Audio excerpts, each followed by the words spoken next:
Hello, everybody. It's been ages. How you doing? How you doing? Hey, yeah, maybe we do have new people here. Maybe we have people here that went on the stream that ended 3 minutes ago. Two streams tonight. I mean, is it really two streams? I suppose it is, but it's Donna's little trip in the van. It didn't last very long, did it? Just an hour, an hour and a half. I don't know. I don't know. What are we doing now? We're doing part five of Katie Magbanuathon. Marathon Magbanua's Big Mess. Big Mess.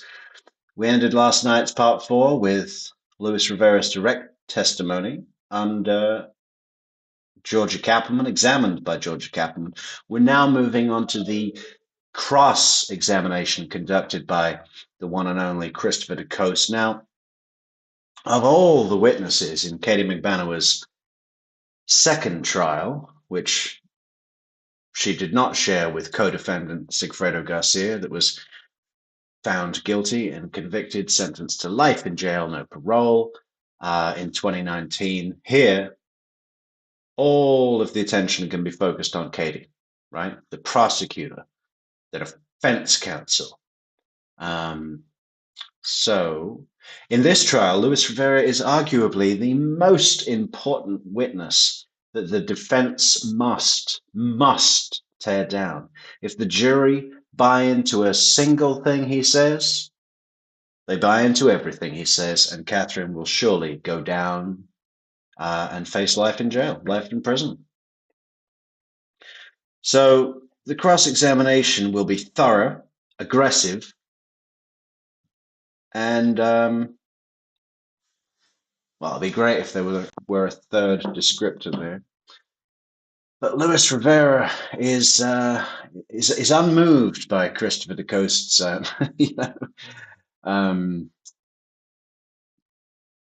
aspersions of doubt. Yeah, it's a bit of a clash as far as I remember. It's been a little while. It's been a hot minute since I saw it last. But yeah, we're going to check that out right now here on Metrix, top of the hour. Too sweet to be sour. Hide that, and play this. Mr. Rivera, the bullets that entered Professor Markel's head and ended his life, you bought those, right? Yes, sir. The gun that fired those bullets, you bought them too. Yes, sir. The car that drove to Tallahassee and into his driveway, you rented it. Yes, sir. And the hotel room that you stayed in the night before and planned the murder, you paid for. Yes, sir. On direct examination, you were asked by the government whether you are a 10-time convicted felon. You are, right? Yes, sir. Now, one of those cases is from 2013 in Miami, right? Yes, sir. And you took probation, right? Yes, sir. And you violated it. Yes, sir. You were indicted federally. Yes, sir. Now, that probation violation hearing, that's what a PVH is, right? Yes, sir. So you have a case, you take a plea to probation, you violate it by getting federally indicted, and you then have the pending probation violation, right? Yes, sir. And you're facing 15 years on this pending violation. Right? Yes, sir. And that penalty of 15 years can run consecutive to the sentences that you are already serving both here for Leon County and the federal sentence, right? Maybe. So you could do, it's a yes or a no on this one. You know that it's a yes, right? That it can run consecutive after the 19 years. I don't know, but yes. Now, at the time you took the plea in this murder case, you had no idea about that probation violation, right? Yes, sir. You didn't know about it. I didn't know, no. You had two attorneys at the time. They failed to tell you, Yes, sir. right? The government, who works also for the state of Florida, like the prosecutors in Miami, assistant state attorneys, they didn't let you know either. No. And it's your understanding nobody knew about it. Not your attorneys, not these attorneys, not yourself, right? Yes, sir. And you actually learned when I asked you the question about whether you knew about the pending probation violation. Yes, sir. Now let's go to your next case. The federal indictment. Patricia Burns, welcome back, our resident artiste. Patricia says, I came in the dying seconds of the last stream. I thought you were going all members only on my ass. But here you wonderful folks are. Yeah, I've never wanted to do that. You know, I don't understand why anyone would do members only streams. Like, does that bring in more members? Because I don't know. I think most of our viewers are members. You know, because we give everything away for free. I don't know. I don't know. Is it a bad business model? You know, do I need to go back to business school? Are they going to say, hey, Metrix, what you're doing is rubbish. What you should be doing is members only streams, private streams, paying customers. That's the business model of the future. I don't think so. I say give it all away for free and depend on the kindness of strangers like Blanche Boudoir. Blanche Boudoir? You know, streetcar. You agree with me that you took a conviction for conspiracy to violate the RICO statute. Yes, sir. Now, that's a RICO statute that's used to prosecute large groups committing crimes, right? Yes, sir. You took 151 months prison, Yes, sir. approximately 12 and a half years Yes, sir. as a career offender. Yes, sir. That means that you're a career criminal in the federal system. Yes, sir. And of course, you have the conviction for the murder case here, Yes, sir. one of those 10. Yes. And the charge that you pled to was second-degree murder. Yes, sir. And you took a plea of 19 years prison. Yes, sir. So you've got two sentences. You've got 19 years prison on the murder case here, Yes, sir. and you got 12 and a half on the federal case, right? Yes. They're not stacked one after the other. They're running at the same time. Yes, sir.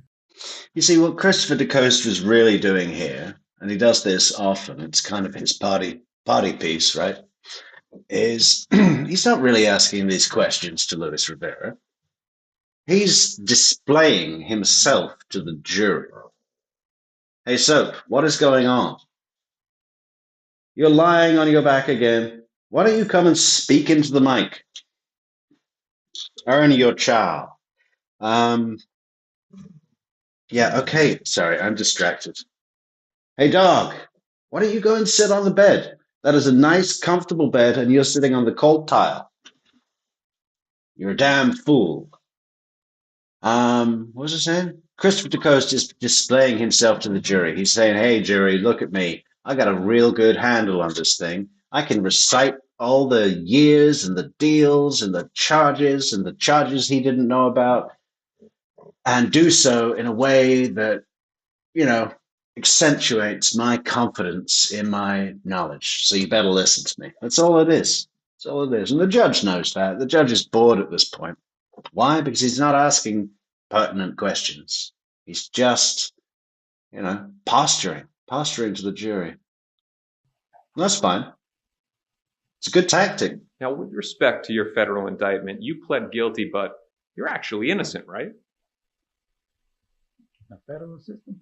The federal indictment, the RICO guilty, case. I'm guilty. You are guilty.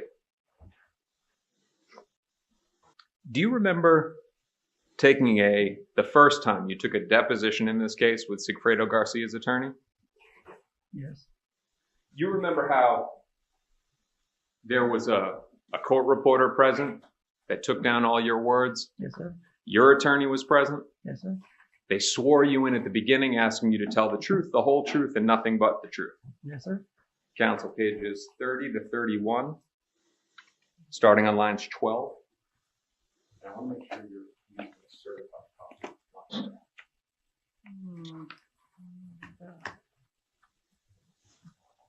Say the lines again, please. Pages 30 to 31, starting at line 12. I think I'm right. Have you? Yeah. Okay.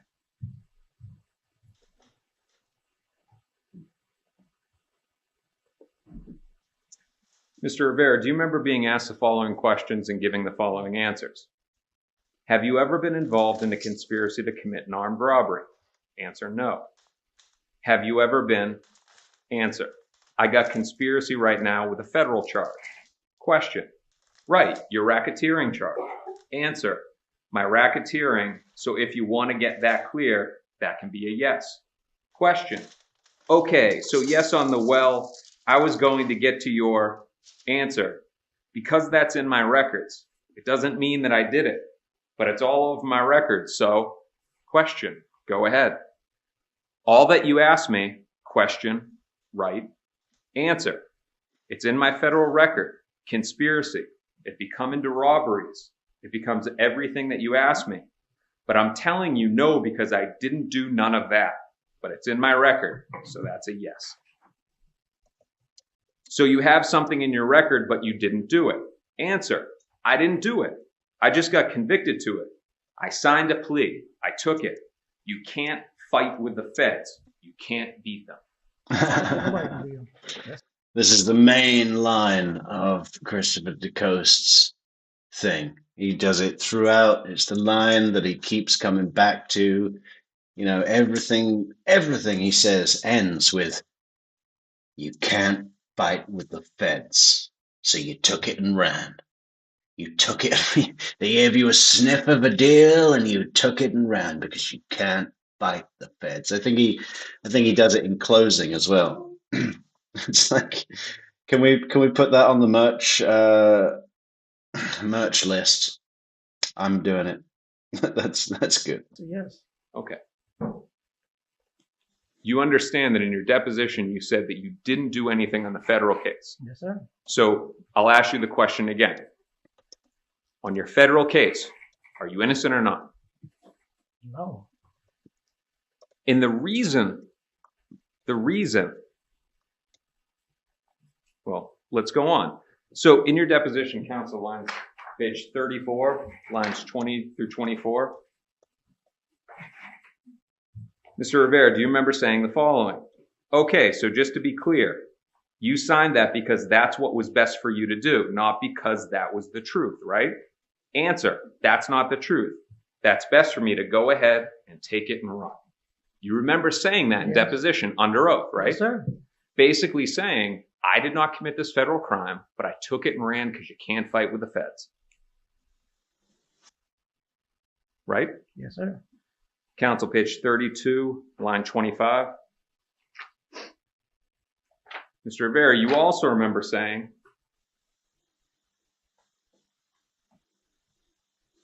you can't never beat the feds, man. You can't go to trial with the feds. Yes, sir. Just to be clear, the feds are involved in this case. Sorry, Dina. I'm just catching up with the chat, and I don't know what you agree to. But I'm glad you agree. I don't know what you agree with. Right? Yes, sir. Special Agent Patrick Sanford and the rest of the FBI. Yes, sir.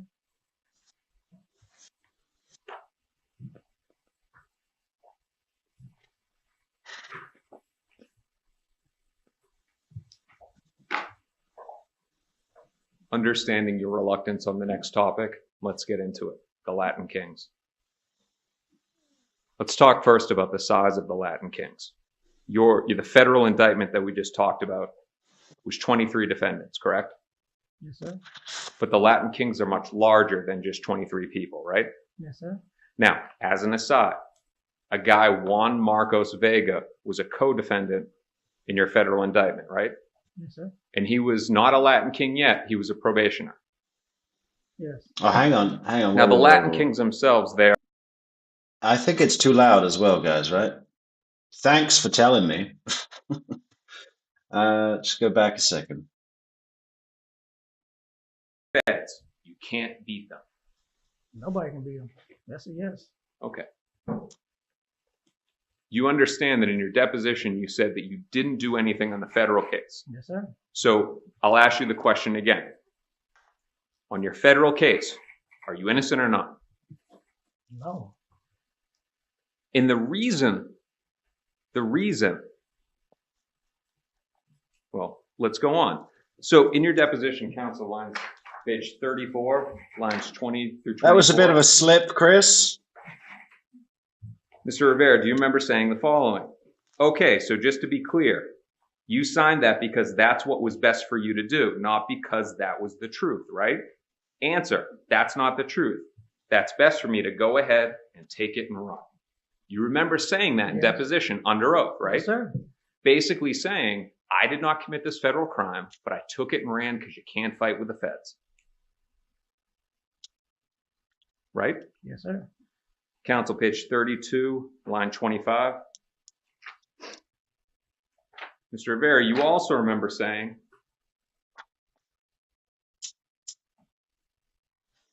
you can't never beat the feds, man. You can't go to trial with the feds. Yes, sir. Just to be clear, the feds are involved in this case, right?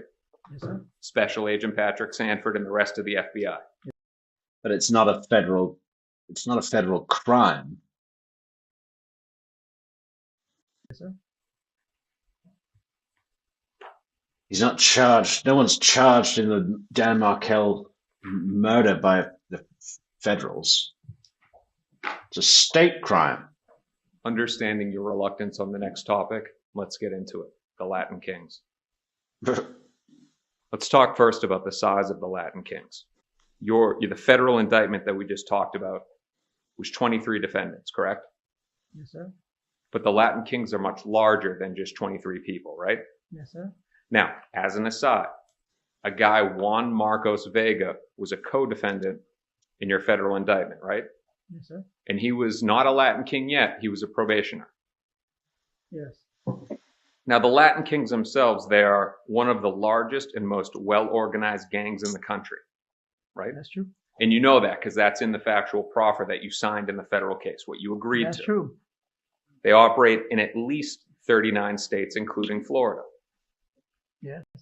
By your word, they are everywhere. Yes, sir. That includes Chicago, Oh, this is right? good. This is good. Yes. New York, Yes. Key West, Yes. Fort Lauderdale, Yes. Naples, Yes. Tampa, Everywhere. Jacksonville, Yes, sir. Orlando, Everywhere. Tallahassee. Yes. Now, the purpose of the Latin Kings, the primary source of income is generated through distribution of narcotics, assault, robbery, burglary, and identity theft, right? Yes. Also, the distribution of firearms Yes. and homicide. Yes, sir. If you could speak up for the jury so that they can hear you. I want to make sure everybody down here can hear you. Now, the members committed these crimes to benefit, promote, and further the interests of the gang, right? Yes. And to increase their own standing. Yes. To get higher up, you got to do more. Yes. Now, going through this quickly, the organization, you guys adhere to a local, regional, state, and national system, right? Yes, sir. The local, like Miami, reports to regional officers, right? Yes, sir. Regional reports to state officers, Yes. and then state officers report to the national bosses, Correct. right? Correct. Now, let's talk about your involvement. You've been in it your whole life. Yeah. Since you were 10 years old. Yes, sir. In 2014, you were 31 years old, right? Yeah. Yes. So that's 21 years that you've been involved. Yes, sir. Now, correct me if I'm wrong, you were the boss of Miami Yes, since sir. the age of 15 or 16. Yes, sir. But I just want to know what this got to do with the case. And what is that about, huh? I mean, yeah, okay, what, there's a 15-year-old kid in charge of the fucking Latin Kings in Miami? How many ways does that not make sense? As everything, we'll get to that. I don't. They don't got nothing to do with this. Mr. Rivera, just answer the They questions, please. don't. You were a legacy, correct? Yes. Now that means because you had family members that were in it as well. Just two uncles. Yes. Correct. Now, your position within the Latin Kings, you were the first crown, right? Yes, sir. And what the first crown means is that you're the jefe, you're the boss of that area, right? Yes, sir. Now, you're the boss of mostly the whole of Miami. Yes. Between the ages of 10 to 15 or 16, you rose to that position, right? Yes, sir. And you rose through the ranks. Yes. The 5th crown is a secretary, right? Yes. The 4th crown is a treasurer, Yes. right? The 3rd crown is a enforcer. Yeah, right, Patricia Burns. Dick Whittington. Yep. The 2nd crown is a cacique. Yep. And then you reach the top. Yes, sir. Now, below these 5 points of the crown are a whole bunch of soldiers, right? Yes, sir. And you rose through that, still a child by the age of 16. Yes, sir. And you held that throne Yes, sir. for 15, 16 years before you were charged. Yes, I did. Now, to keep that throne, you have to continue to commit crimes and oversee crimes, right? Objection, relevance. Overruled. Yes, sir. Let's talk specifically about your tribe. That's what you refer to your crew as, right? This don't got nothing to do with the case, man. Not my tribe at all. All right, Mr. Rivera, I'll make that determination, okay? You just need to answer the questions, please. We're talking about the size, the amount of soldiers, the amount in your group. Now, you're the boss over roughly 100 people in 2014, correct? Yes, sir. Now, there's rules to the Latin Kings, right? Yep. There's a rule book. Yes, sir. These are actually all written out. Both the purpose, the rules, everything about the Latin Kings is put into what's called the manifesto, correct? Yes, sir. And if you violate those rules, there's penalties for it. Yes, sir. Those include beatings. Yes, sir. You've ordered those before. Yes, sir. It includes things like ink removal, tattoos of Latin Kings, Yes, sir. forcibly to remove them, Yes, sir. burn them off or cut them off. Yes. Now, snitching is the ultimate rule, right? Yes, sir. As a criminal enterprise, you need to have that rule so that if you're committing crimes with your gang members, that they're not going to flip against you. Yes, sir. And you violated that rule. Yes, I did. Now, had you violated that rule on an actual Latin king, No. the penalties would be more severe than what they're seeking against you right now. Oh, it's be the same. They're trying to kill you. Yes, sir. They're trying to kill your family. Yes, sir.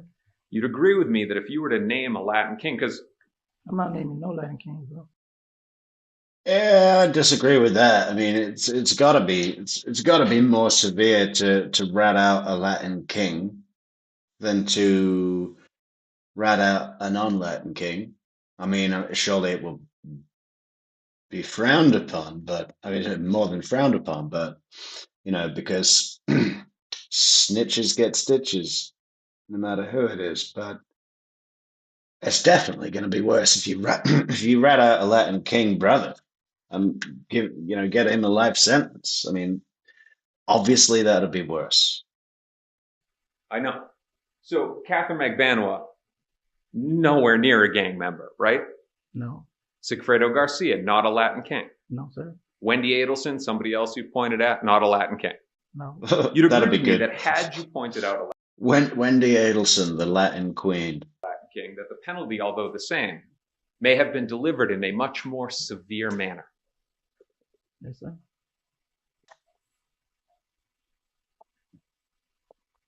Let's talk about your cooperation. We're done with the Latin kings for now. Okay? Is it a fair agreement that after you were charged in this case, you're brought to Leon County that you're desperate? Desperate like what? Like you're in a jam. You're charged with first-degree murder. The evidence is strong. You're looking at the death penalty.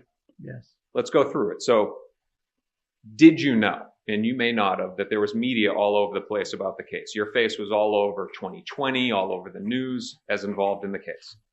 Yes. The evidence in the case was strong. You saw it. They have ATM photos of you. They got the Prius. They got cell phone communications. They got people identifying you up there or up here. Yes. That was a problem, right? Yes, sir. You're being held in custody, no bond. Yes, sir. The penalty, guaranteed life, if not the death penalty, right? Yes, sir. Now, you had just dealt with snitches on your federal case, right? Yes, sir. A guy named King Nana, the second in command of Florida, way above you, testified against the other 22 defendants in the federal case, right? Objection, relevance. Overruled. If you know, you can answer. Yes, sir. Nano testified against you. Yes. right? Despite your gang's rules, Yes. right? And the repercussions. Yes, sir. Now you're involved in a case with Sigfredo Garcia, who was not a Latin king Yes, sir. and not under those rules. Yes, sir. Within your arrest paperwork and discovery, Katherine Magbanua's name is all over it, right? Yes, sir. She's a mother, right? Yes, sir. College graduate, Yes, sir. works in healthcare, Objection, relevance. Overruled. Yes, sir. could easily be pressured into testifying against you. Yes. Yeah, Chris, I love the character building you're trying to do, man. She's a mother, she's a college grad, works in healthcare. Yeah, on the phone. She clicks and calls. That's it. Play them the phone call with Sigfredo's mom, Chris. We want to build that character. Objection. Calls for speculation. That's speculation. That'll be struck. That's That is strike, speculation. Thank you. Having just gone through a case mere months before where a hardened criminal that lives by a code to not snitch snitched against you, you had a concern that you could be snitched against, correct? Yes, sir. And again, the feds were involved. And in your words, you can't never beat the feds, man. You can't go to trial with the feds. Yes, sir. So you had a choice. You could not cooperate and surely get killed by the government by way of the death penalty, right? Yes, sir. Or at best, get life in prison. Yes, sir. Or you cooperate, right? Yes, sir. You get released while you're still young. Yes, sir. You'll be out in your 40s, right? Like 50. Now, there's a risk that you get murdered by the gang, but you have the biggest gang protecting you, the government, right? Yes, sir. It was the only chance you had to live. Yes, sir. It was either death penalty in life or take the risk, but you got them for protection. Yes, sir. But to get this deal, you had to sell yourself, right? Cooperate. Yes, sir. Now, you already knew, and they let you know, they already had Garcia. Yes, sir. The evidence against him was equally as strong, right? Yes, sir. And you had the knowledge from the feds that you had just gone through, that to get reductions, you have to help further the theory and get new arrests, right? You knew that. Yes, sir. You had to advance their theory to get time off.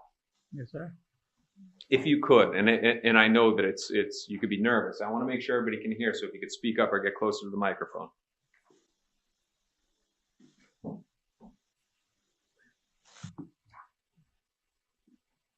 Now, I want to talk about the information that you had. Your arrest warrant, that went out in the media, right? Yes, sir. And your family informed you about it while you were in federal custody. Yes, sir. Jessica, you spoke to her about it. Just for the record, I don't think any other Latin king was involved in the murder of Dan Markel, you know. People say, "Oh, why would they get a gun in Miami and travel with a gun on the drive? Because if they got pulled over, that'd be a big deal.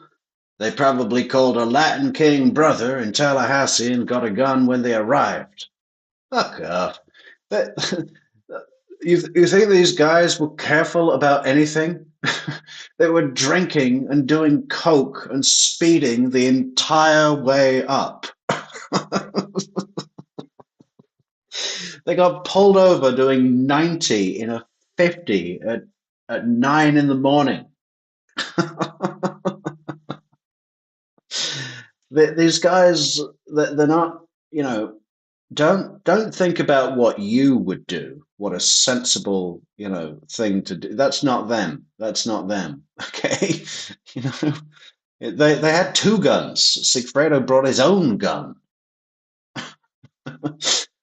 At least Lewis bought a you know a gun that wasn't connected to him, and he got that from a kid on the block in the neighborhood in Miami. You know, I totally believe that. Totally believe that. Right? Yes, sir. Now, Jessica, she's very smart. She's very intelligent. Yes, she is. She can figure things out. Yes, sir. She read, and it was about the narrative section of your warrant was about 20 pages. Thanks again, Neverly, just because. You are so beautiful. Single spaced, right? Yes, sir. Detailing the government's theory, right? Yes, sir. That Katherine Magbauna was in the middle. Yes, sir. Once you're charged and you're here in Tallahassee, you reviewed your discovery with your attorneys, right? Yes, sir. They went over with you all the evidence, all the reports that were written in this case, right? Yes, sir. You know who Craig Isom is, right? Yeah. He's so Yeah, we know who he is. We've got a little picture of him. Where's our picture of Isom?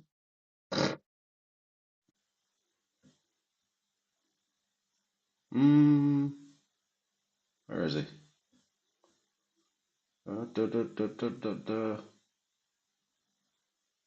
There he is. You know who Craig Isom is, right? Sure.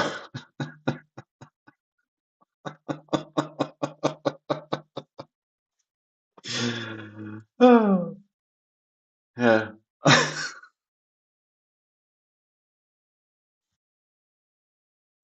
you have a team. You have the federal agent, and then you have the local investigator, right?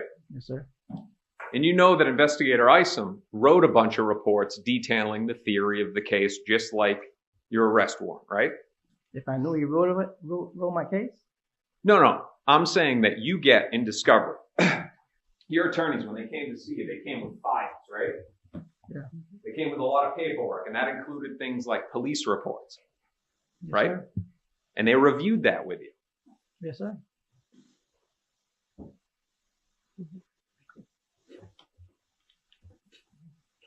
And ultimately, what you did in this case, you met with law Thank you so much, Ryden. Shotgun. Boom. enforcement, right? Yes, sir. You finally sit down with them come the fall time of 2016, right? Yes. You knew their theory, right? Yes. That Katherine was involved, right? I knew she was involved. Yep. And you named the names that they wanted to hear to get a reduction. That's what you did, right? I gave him the names. Yes. You gave the two names that were in the reports and in your discovery, Wendy Adelson and Katherine Magbauna, right? Yes. You did exactly what you said you did in the federal case. You took it and ran. Yes, sir. Agreed to the government's facts, whether truthful or not. That's true. But yes. You agree that you agreed to untruthful facts. Debbie Gibby, just about the pullover. I think it was Grish I heard on his conversation with Leo from 544 Camp Street. Question I always had was this cop that pulled them over for, speeding, extreme speeding, not 10 miles over the limit, like 40 miles over the. I think it was a 55. So what, 35 miles over the limit? That's pushing your luck, right? A trained patrol officer or highway patrol, whatever it was. It was highway patrol, wasn't it? Pulls over two men in the 30s, early 30s, gang-looking men, gang tattoos, in a hire car. That's starting to be suspicious. Far away from where they live. What's going on here? I mean, the whole thing, just that alone, two gang-looking men in a hire car. What's the story here, guys? Where are you going? It's certainly enough for the cop to ask some questions. Plus, they've been drinking and doing coke. I mean, a cop would know that, right? Smell it, behavior, all the rest of it. So why were they not searched? Why were they not anything else taken in, breathalyzed? Nothing. Ticket, Slow down, be on your way. And I think it was Grish that said that likely what happened is the cop went back to the patrol vehicle with the licenses, well, certainly Lewis's license, and it popped up. A flag popped up. Excuse me. A flag popped up that said, "Listen, buddy, patrol officer, this guy is under federal investigation for indictment, racketeering charges. Don't interfere. Don't touch him for some chicken shit traffic stop. Okay, we got bigger fish in the pan. Federal investigation.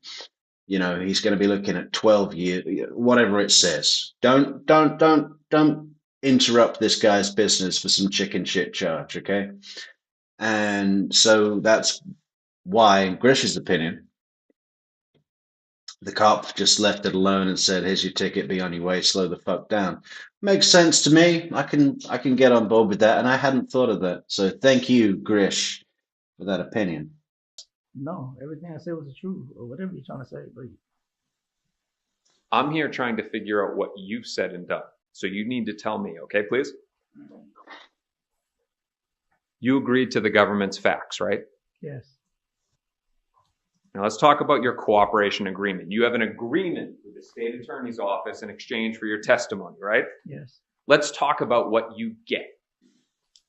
You get a reduced charge, right? yes, sir. It went from first-degree murder down to second-degree murder. Yes, sir. You qualify as a habitual felony offender. Yeah, I do like Grish too, Michelle. Real nice artistic style he's got. A couple of his theories I have serious issues with, though. In fact, I've been meaning to go and rewatch some of them. And I don't know if I should reach out for a conversation, but I would like to offer some counter opinions to a couple of his opinions, right? Just in a purely productive way, just adding to the conversation. Do like the way he produces those videos, but a couple of theories I'm like, man, that is way off. And I love the work that you do, but there's so much information in this case, right? That I think it would be perfectly possible. I'm not saying that this is what he's done, but it would be perfectly possible to basically invent any theory. And there's so much information available in the case that if you really, really took the time to go through everything and find points that connect, it's possible to build a supporting argument for basically any version of events that you could think of. There's so much discovery in this case through the multiple trials, through the surveillance, through the sheer number of actors in the case, yeah, and I get the feeling with a couple of the things that he's put out that may be what has happened, but I still think it's great. And that was waived, right? Yes, sir. The death penalty was waived. Yes, sir. Other charges were waived, like conspiracy to commit murder, right? Yes, sir. Solicitation to commit murder. Yes, sir. Possession of a firearm by a convicted felon. Yes, sir. You possessed firearms in this case, and they gave you a pass on those charges as well, too. Yes, sir. Are you aware that in the state of Florida, there's a minimum mandatory penalty for a convicted felon possessing a gun? Yes, I do. They also gave you a pass on an aggravated assault with a firearm. Yes, sir. You told them a story about how a guy shot Rick Nobles, the guy that you bought drugs from, and the guy that helped you with the Prius. Hey, thanks so much, Evan. That's a great super chat. Evan says, Metrix, you had me laughing at cop pulling them over. Thanks. Yeah. No, thank you, Evan. That he and a bunch of his friends came into the hotel room and that you pulled two guns on him and told them to strip, right? Yes, sir. So you get a pass on that as well, too. Yes, sir. Now, on this topic of the Prius, and I just thought about this, you said that the gas line was shot Yes, sir. and the car immediately stopped. Yes, sir. Prius is electric. You know that, right? It was on gas. It stopped. You understand it's a hybrid vehicle that Yes, can I run do. on electricity, Yes, too. I do. It doesn't work like that, Chris. You need gas in the car. So we're talking about what you get in this cooperation agreement. You get 19 years. Yes, sir. No minimum mandatory. Yes, sir. Now, had you been the shooter, you would have gotten a minimum mandatory, right? Yes. A higher minimum mandatory than just possession of a firearm by a convicted felon, you would have gotten a higher penalty, right? Yes, sir. If you said you were the shooter, you probably wouldn't have gotten a deal either. Yes, sir. So you couldn't be the shooter. I'm not the shooter. Let's talk about reductions now. You know what gain time is. Yes, sir. Gain time is that you get a percentage off of your sentence. Yes, sir. That you'll serve potentially only 85% of the 19 years. Yeah, Michelle, I agree. And Leo, I spoke with Leo in Alaska in, I think he's in Juneau, like months ago.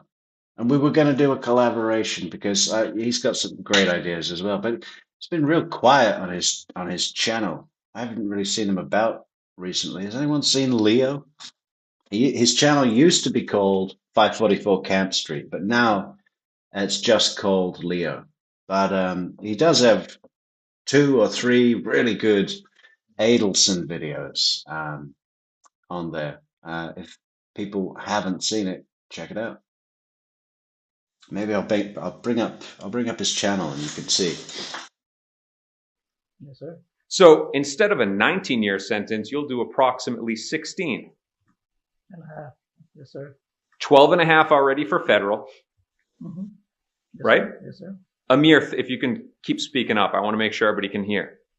A mere 3.5 years on top of that. So 12 and a half to 16, 3.5 years for putting 2 bullets in Professor Markel's head. That was the penalty that they gave you, right? Yes, sir. Instead of life or the death penalty. Yes, sir. And there's no probation on the back end. No, sir. You're free and clear. No probation on the back end, free and clear. Does that mean no record? He's expunged the record? I mean, that'd be a fucking result. It's almost worth the 19 years. Yes, sir. Now, you said on direct examination that you don't think that the Bureau of Prisons is any better than the Florida Department of Corrections. They're all the same. So this is Leo's channel. I'll put a link in the chat here.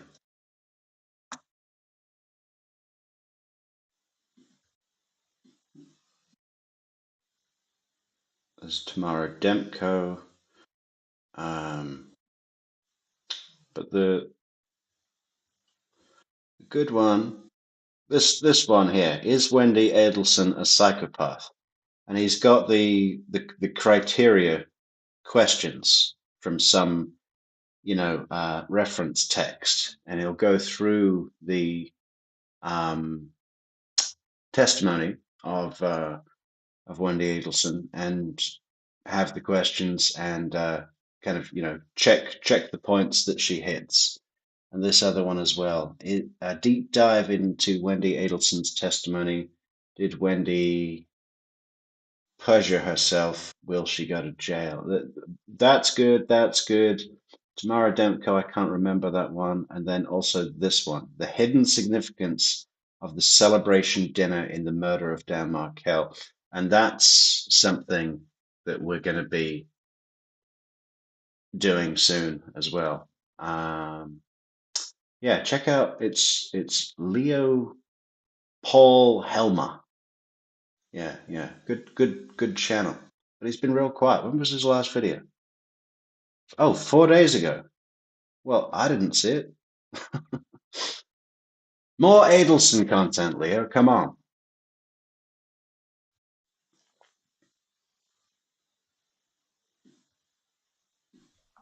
Do you remember on October 2nd of 2019 sitting in that exact same chair?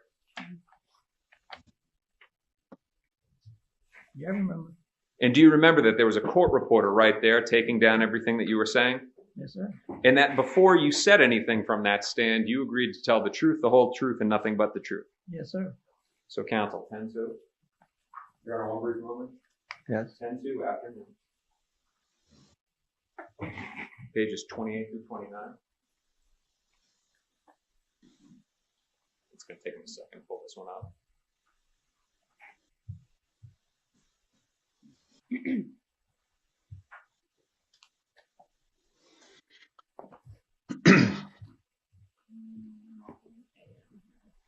Do you want me to just do it from here with you? Okay. 28, bottom. There you go. So, Mr. Rivera, again, we're talking about which facility is better. Do you remember being asked the question, in which facility is better, Leon County or the Federals, the Federal Detention Center? Answer, of course. Question, which ones? Answer, the Feds. Question. Thanks, thanks again, Monica. They got the better food? Answer, I ain't worried about the food, but it's better. Question, but it's just generally better, right? Answer, it's better. Yes. Okay, so the Feds are better. It's better because if I'm in a facility where I'm getting protected at. It's called protect, where every gangs drop out. It's in that same predicament I'm in. That's why I say it's better. Mr. Rivera, I don't want to confuse the jury here. What we're talking about is the federal prisons, the federal jails. No, they're not better. Your It's just commissary. where I'm at right now is better for me. I feel safe right now where I'm at. Where I was before, I wasn't feeling safe. They try to kill me. Your commissary list in federal includes things like slippers and butterscotch candies, right? Your commissary list in federal includes things like slippers and butterscotch candies. Doesn't it, Mr. Rivera? Is that it? I mean, fuck me. Okay. I'm allowed a book. That would be a big deal, wouldn't it? Donna Adelson, not allowed a book. Yeah. Yeah. In state, you're lucky to get a towel. I've never been in state, so I don't know. But you're telling this jury that you know that one is better than the other. That's what I hear. Okay. So, again, what we're talking about is what you get from your deal. You get protection from them, and you need it, right? Yes, sir. You need protection from the Latin kings, right? Yes, Right? Yes. You've sent them letters begging for help. Yes, sir, I did. You also need them for help on that probation violation hearing, right? Yes, sir. And you've tried to get them to help you so that you don't get penalized because Miami's your home turf. Yes, sir. Miami's different. They were after you for a while, and you know that. Yes, sir. You know the gang's prosecutor specifically knows who you are and was hoping to get a chance to go after you, right? Yes, sir. You need them, right? Yes. And they need you. Yes, sir.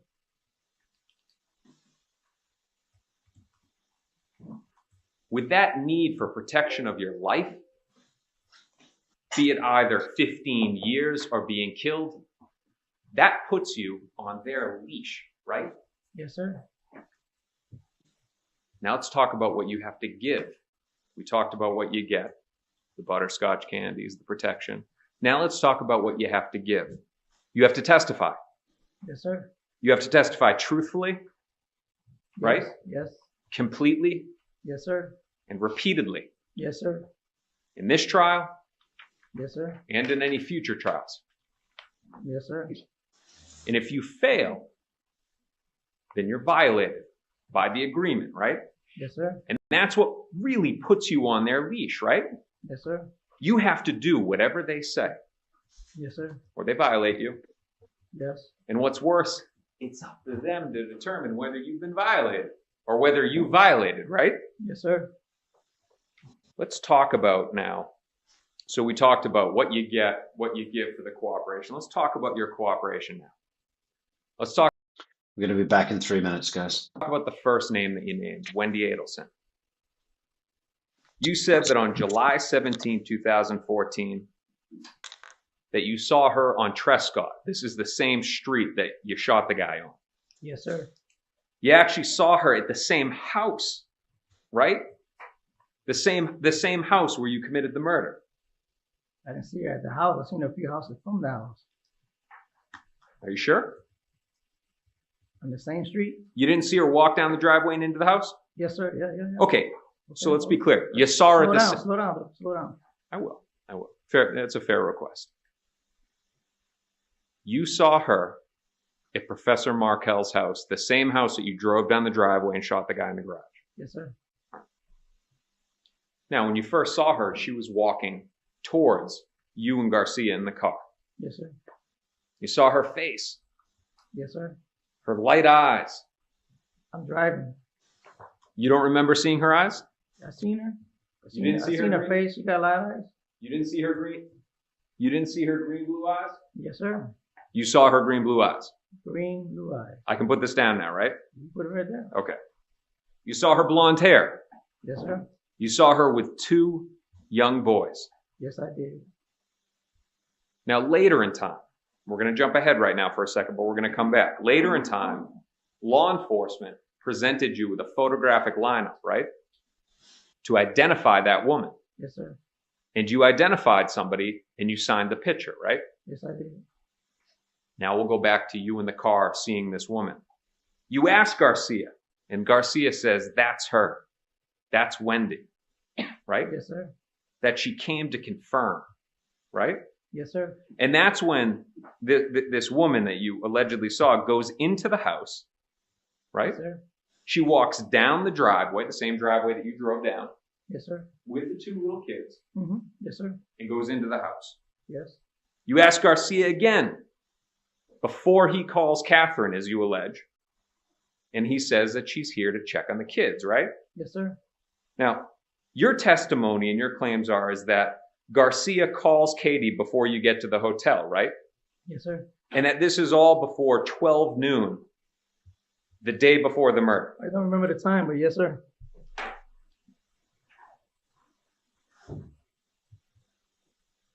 Would it refresh your recollection to watch a clip from your October 4th interview? Go ahead. I would object to refreshing in the presence of the jury. You can't refresh his recollection and play this in front of the jury. So, Your Honor, this is where what's happening right now is this is going to get played to the headset so he can listen to it. Okay, you can play it to him in the headset. That's what's happening. All right. Mr. Rivera, can you put that headset on?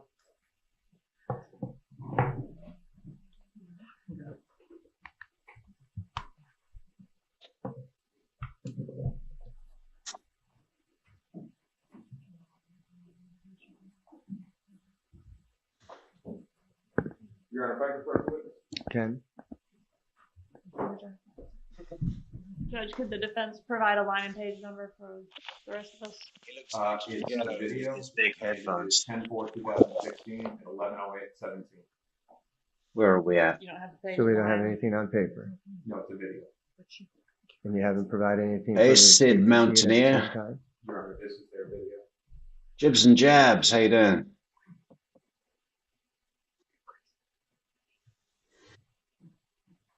How long is the refreshing portion? I would imagine. Done anything controversial today? Jibs and jabs? Maybe I can just listen to it after he listens to it? Or before? Whatever's good for them. I can play it for the government right now. All right, go ahead and play it for the witness.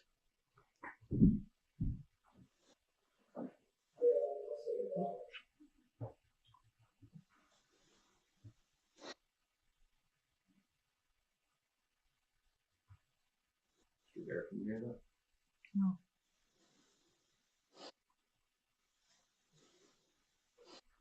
How about now? No.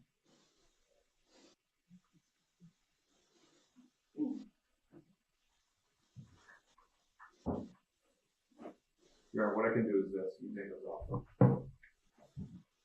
That's break. I can play it for the government, and then we can come back to that hold, okay? All right, if we need to, but I mean, he can't refresh his recollection unless he can hear it. Correct, Your Honor. I just don't want to play it too loud for the jury. All right. So, Mr. Rivera, you don't remember the time that the phone call was made? Yes, sir. I don't remember. All right. Now, let's talk about connections. First between you and Sigfredo.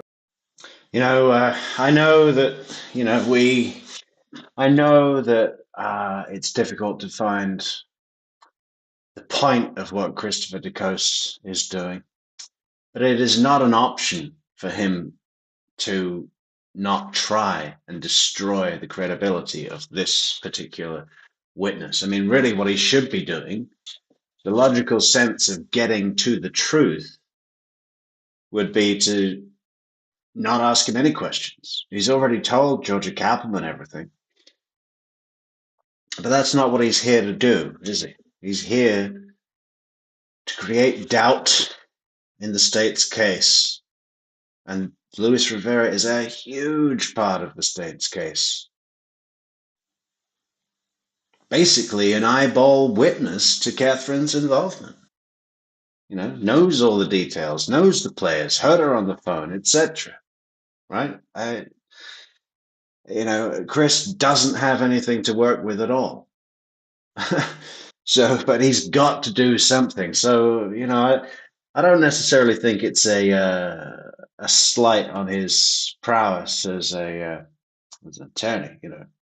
He's definitely one of the better skilled attorneys that we've seen in the entire case. He's better than Mr. Hand Grenade. He's better than Rashbaum.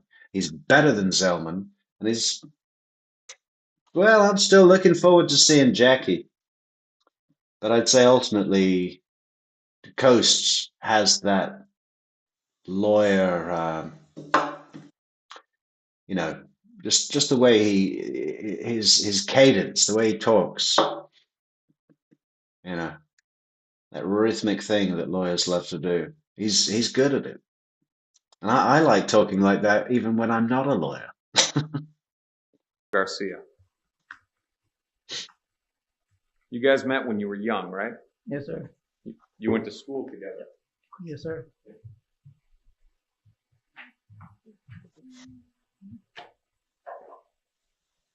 Stay up. All right. You and Garcia, you went to school together. Yes, sir. Elementary school. Yes, sir. Biscayne Beach. Yes, sir. Went to middle school together. Yes, sir. At Nautilus. No. Where'd you go? Middle school. Jam at Opportunity School. Then you went to high school together at Miami Beach Senior High. No. Where'd you go to high school? I went to Miami Beach Senior High School. I don't remember seeing him there.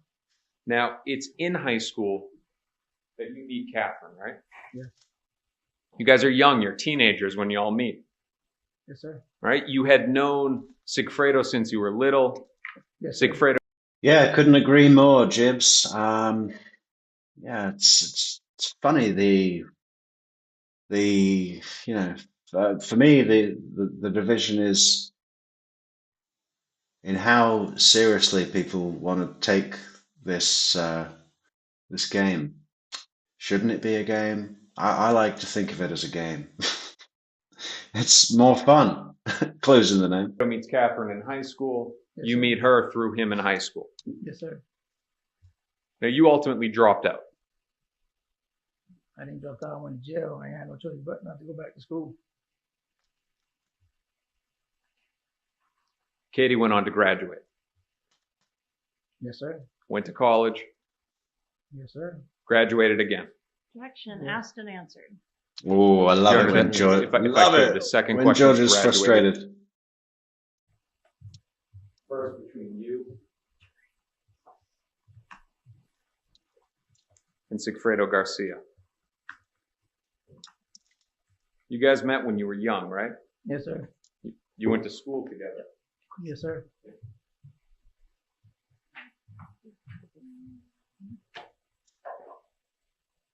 Stay up. All right. You and Garcia, you went to school together. Yes, sir. Elementary school. Yes, sir. Biscayne Beach. Yes, sir. Went to middle school together. Yes, sir. At Nautilus. No. Where'd you go? Middle school. Jam at Opportunity School. Then you went to high school together at Miami Beach Senior High. No. Where'd you go to high school? I went to Miami Beach Senior High School. I don't remember seeing him there. Now, it's in high school that you meet Catherine, right? Yes. You guys are young. You're teenagers when you all meet, Yes, sir. right? You had known Sigfredo since you were little. Yes, sir. Sigfredo meets Catherine in high school. Yes, You sir. meet her through him in high school. Yes, sir. Now, you ultimately dropped out. I didn't drop out. I went to jail. I had no choice but not to go back to school. Katie went on to graduate. Yes, sir. Went to college. Yes, sir. Graduated again. Objection, Yeah. asked and answered. Your Honor, that, Continue. if I could, the second question was graduated from college. The first one was graduated from high school. Right, but we've All already right, established you already that as asked that well. before, but I'll allow it again if you know the answer to that. Yes. Now let's talk about Garcia and Katie. And they were very much high school sweethearts, right? Yes. Bad boy and the good girl. Yes, sir. And while still young, they have 2 kids together. Yes, sir. While Katie is still in school. Yes, sir. Now, Garcia, he tried his best to support, to give for the kids, right? Yes, sir. And you would agree with me that within your culture, that is a main priority. I'm not talking about the gang culture. I'm talking within your community, the community that Sigfredo Garcia is a part of, just like all communities, that it is a main priority to take care of your children. Of course. Now, Sigfredo Garcia himself, he never went to college. Good night, Amy. You know. This is a guy you refer to as your brother. You don't know if he went to college? Yeah, he's smart. I mean, I don't see why. No, he didn't go to college. He was not steadily employed, No. worked odd jobs, include dealing drugs Yes, sir. consistently. Yes, sir. Now, you sold drugs, right? Yes, sir. Cocaine and marijuana. It's a cash business, right? Yes, sir. At least in 2014, before things like Venmo, if you don't know what that is, or cash apps, Wow. everything, when people bought drugs, they gave you cash, right? Yes, sir. Now, on it, you've robbed drug dealers with Sigfredo Garcia. Objection, relevant. Over. It's called a drug rip, right? Yes, sir. You go to a drug dealer's house, you go in their money. Yes, sir. From that, you get cash. Yes, sir. Now, ultimately, we're talking about a breakup. Yes, sir. But around the time of the homicide, Katie, who met this bad boy kids and forever tied herself to this man, she kicked them out. Yes, sir. You remember that. Constant communication. And look, he was a bad husband, good father, right? Yes, sir. He provided with cash support to Catholic kids. Yes, he did.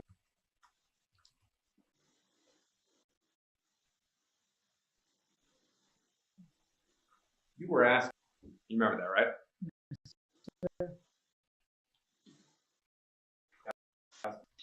You're going to make the pre-market defense not.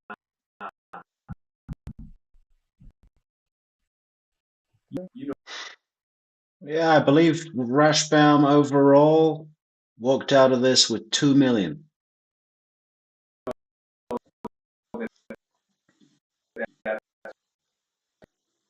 or a photo of your. Is the video a little jerky, guys? Because it is for me, but I'm not sure if that's because of the processor. Because the stream is fine. We've got real good internet today.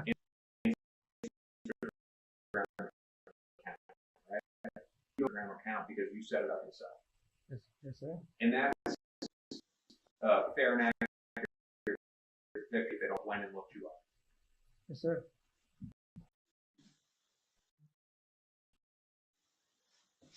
Defense office and evidence. No objection. Be admitted as Defense Exhibit 9. You're a bit.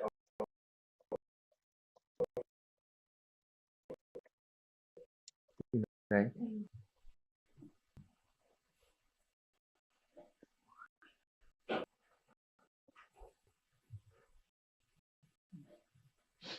All right, 1,282 posts, 72 followers. You told this post that you put out there. It was you put a post of a lion. Yes, but that's not a lion. I took a picture of a lion. Yes. Okay. Let me back up because I don't want to confuse you. It wouldn't be fair to you. So you said that you were in Tallahassee and that you posted something and you alleged that Katherine got on Hey, the phone. DeCoste, next question. Where was this lion in fucking Tallahassee? Why is that never asked? I took a picture of a lion. Was it the graffiti of a lion or what? It was like, take it down, gave you an order, right? Yes, sir. People don't give the boss of the Latin King's orders, do She they? didn't give me no boss. She told him. All right. And you followed this alleged order and you took it down, right? Yeah.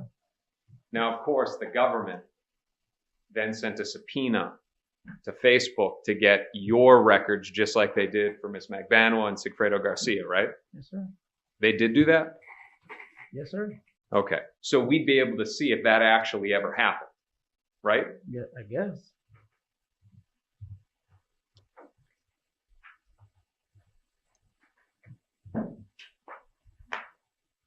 Mr. Rivera, I want to talk to you about your mental health. You agree with me that at a young age you were diagnosed as bipolar, right? Yes, sir. And with that comes things like mood swings. Yes, sir. Also, at around the age of 10 years old, you were diagnosed with schizophrenia. Yes, sir. And that comes with delusions and hallucinations, right? Yes, sir.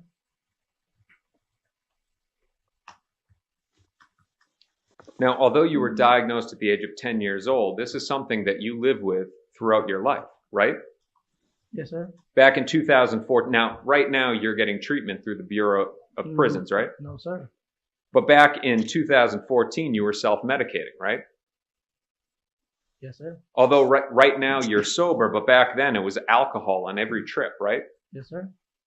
Cocaine, every trip, all the time, right? Yes, sir. And you were taking Molly like candy. Yes, sir. If you could explain to the jury what Molly is. I don't know how to explain that. Molly's sort of like the drug ecstasy, correct? Like ecstasy, yep. It's sort of like the effects that you would have when you take cocaine, right? That it enhances your mood. Not really. Whereas other drugs bring you down, like the medications for those mental health illnesses. You're taking drugs that are ramping you up, right? Yes, sir. Now, we talked about the information that you gave against Wendy Adelson. Let's talk about the core of this case now. What you say or claim Katherine Magbauna did. Ultimately, she is the one in the middle, right? Yes, sir. Now, the first thing that you say is that you had conversations, and we're talking. Hey, Christina, who doesn't love to go to the zoo when you're completely wasted? And miniature golf. We're going to the zoo and then we're hitting that miniature golf. But the 3 pieces of evidence that you claim to have against Miss Magbanua. Your conversations with Garcia, that Katie was hiring him, that's part of your testimony, right? Yes, sir. That you were somehow just like an assistant. Yes, sir. Mr. Rivera, I'm going to ask you an open-ended question. When did you find out it was going to be a murder? Halfway up here. Switch over here.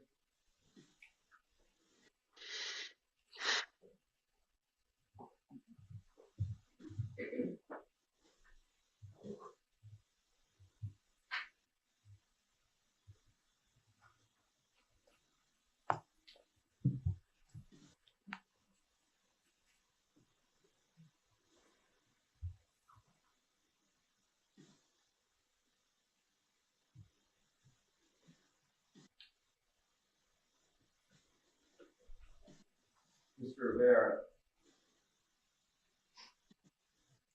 you remember on October 4th of 2016. You see, I think the jury is still trying to work out where the fuck this lion came from. they're not listening anymore. Chris should have pressed him on that and just said, "Listen, what do you mean you took a picture of a lion in Tallahassee? Where? Like a living, breathing fucking king of the jungle Right after walking up Monroe?" you enter into the deal to cooperate the day before, where you met with Agent Sanford, with Investigator Isom, with Investigator Monica Jordan, and your attorney, Mr. Collins, that you met with them all to give your proffer, your information about the case, right? Yes, sir. Now, before that meeting, you swore to tell them the truth and the whole truth, correct? Yes, sir. Your testimony a moment ago is that you found out halfway up here, right? What is Debbie Gibby saying? You gotta wonder how DeCoste really think Katie was innocent. No way. I mean, you think DeCoste really thought Katie was innocent? No way. No way. Not a chance. Or Kawas. Neither of them. Yes, sir. Objection, Your Honor. Improper Hold on a second. This hasn't been admitted into evidence. Correct, Your Honor. This is impeachment. What's your objection? improper impeachment, Your Honor.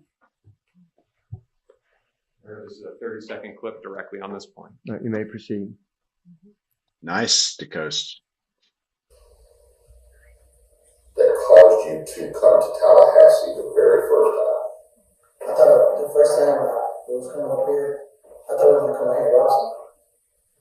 You know? So when I got in the car, that's when Garcia told me, what we coming up here for? Coming here to kill somebody. So before you got in the car, you had a conversation with Sigfrido Garcia, Tudo, at your house. And he says he wants you to go with him to Tallahassee to do a drug robbery. When I understand when he was talking to me, first I thought it was going to be like a robbery. Just a robbery. I thought it was going to be a simple robbery. Yeah, if they produce the lion pic, maybe it's not a picture of a lion or an owl. It is a snake. But then as we kept on talking about it, that's when he told me, listen, we're coming like I had to come up here for a job. For me to get hired. I'd love it if when we get to Donna's trial, someone is questioning Lewis and they say, "Isn't it true, Mr. Rivera, that when you were in Tallahassee with Mr. Garcia, that you took a picture of a snake?" To kill someone. You already left, or is that before you? No, I was still in my house. Okay. Then I got to the car. We got in the car, and he told me, "No, we're gonna come up here. And I'm gonna kill this guy. You're gonna get paid this much, $35,000. So I looked at him. I think that's a little bit of money, but all right, whatever. Let's try. We drive. He showed us a picture of my cat. That's the first time I seen a picture of him, and I heard about his name. He told me his name. This is everyone will see his name, Marquette. I don't need the name. Forget about the name, because I'm not gonna want it for the name. They showed me the picture. I just seen the picture and I looked at it. So I like to go up here. Come up here the first night. We went to the hotel. I hate to interrupt you, but I want to make sure we're talking about the first trip. The first trip. And you rented the car? No, the car was not in my name.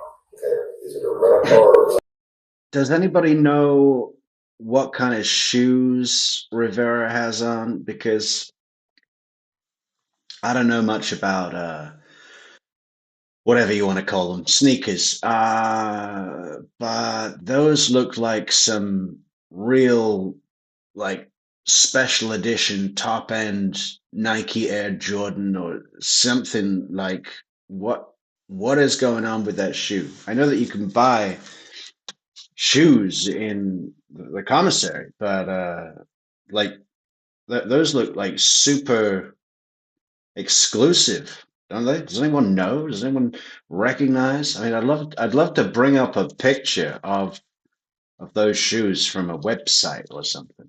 How can we identify them? I'm gonna take a screenshot. Hang on.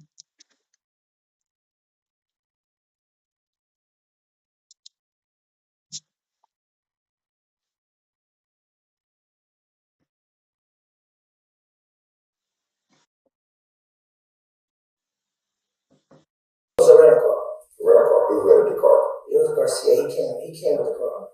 He came with the car. He came with the car. He came, I was at my homegirl's house. Rochelle. He picked me up and I left. You know, he like, yo, what's up? Boom. So he called you and said, He already told me the story. He rented a car and came to pick me up that same day. He like, yo, I'm on my way. He picked me up, I got a car, I left to my house, changed up, got a car, and we drove. It was like a Wednesday night. It was Wednesday. You knew that the purpose of him renting the car was to drive to Tallahassee with her? Yes, sir. Well, I don't see any tick.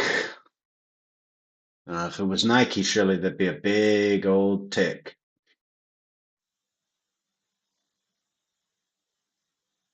I don't know. He already told you, I'm going to rent a car, or he shows up and says, I rented a car. No, he said, I got to rent a car. He ready to rent a car. He said, I'm going to go rent a car. I'll do it.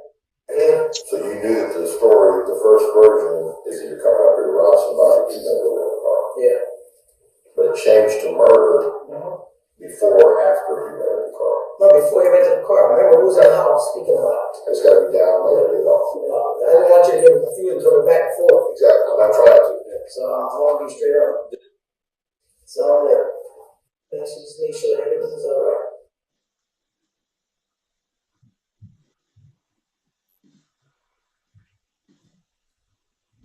So, Mr. Rivera, your testimony and direct examination was halfway up there. Yes, But sir. in your statement that you made in 2016, years ago, your testimony was that there was a conversation at the house before the first trip, before the car was even rented, right? Yes, sir. Now, when you were asked that in that interview, you didn't say, oh, look, I don't remember, but I think it was this, right? Yes, sir. And you didn't say that when the government asked you the question either, right? Yes, sir. Your Honor, the defense has a CD of that. It's been pre-marked as Defense 7. We'd like to offer it into evidence, not for the truth of the matter asserted. Any objection? Yes, Your Honor. He's admitted to making the statement. How does it come in as evidence? And it's already been published, so I don't know what difference it makes, but I still don't think it's admissible. I know it's not these, but Patricia Burns said that it looked like Fila. And I can see what she means. The general kind of style. Do they have Fila in the States? All right. It's marked as what exhibit?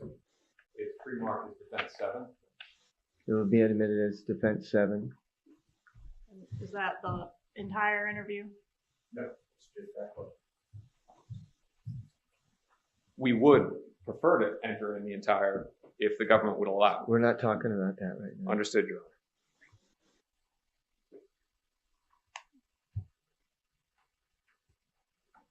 So, Mr. Rivera, that's the first thing that you talked about, that you gave to the government, is the direct evidence against Miss Magbanua, your conversations with Garcia, right? And now the next thing that you claim is Garcia's calls with Katherine, right? Yes, sir. And one of those was the phone call that was placed after the murder, right? Yes, sir. Where you claim that he said it's done and that she says, I know. Yes, sir. Along those lines, right? Yes, sir. Again, you had your discovery, right? Through your attorneys. Yes, sir. And in that, it had reports and it had an explanation that there was phone calls at certain times, right? Yes, sir. You didn't have to make up that the phone call happened, right? No, All you had to do was make up what was said. I didn't make up nothing. Let's talk about the third. Let's talk about the third thing. July 19th, Saturday morning. Now, you claim that you were at the barber shop, right? Yes, sir. Now, that barber shop is called King Ray's. Yes, sir. And for the record, that's R-E-Y-E. And that's up on 135th and Biscayne, right? Yes, sir. Here, I won't read them all, and I'll be verbally governor. Yeah. Let me show you a map.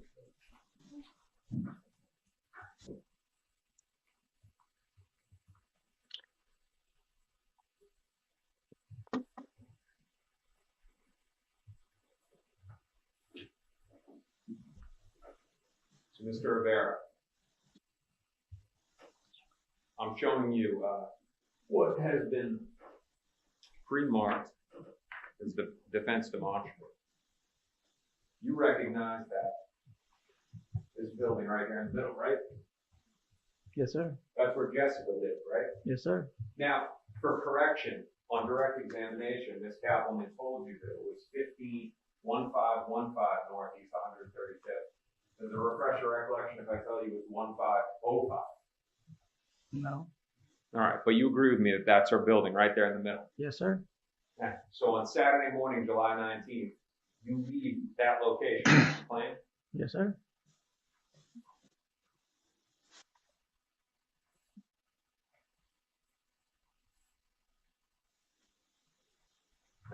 Can you still see Jessica's location right here in the middle? Yeah. You would agree with me that that map is accurate?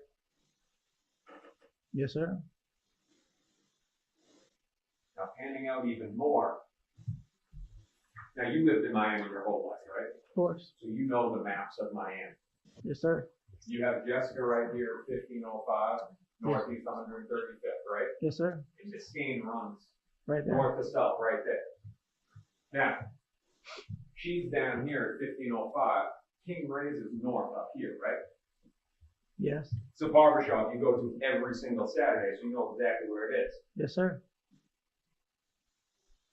Now, you'd agree with me that this is panning out even more, right? Yes, sir. So you've got Jessica's right here. Yes. It's Saturday morning. You're up here at King Ray's. Yes. You claim you get a phone call and rush right back. Yes, sir. This is Normandy Isle, right? Yes, sir.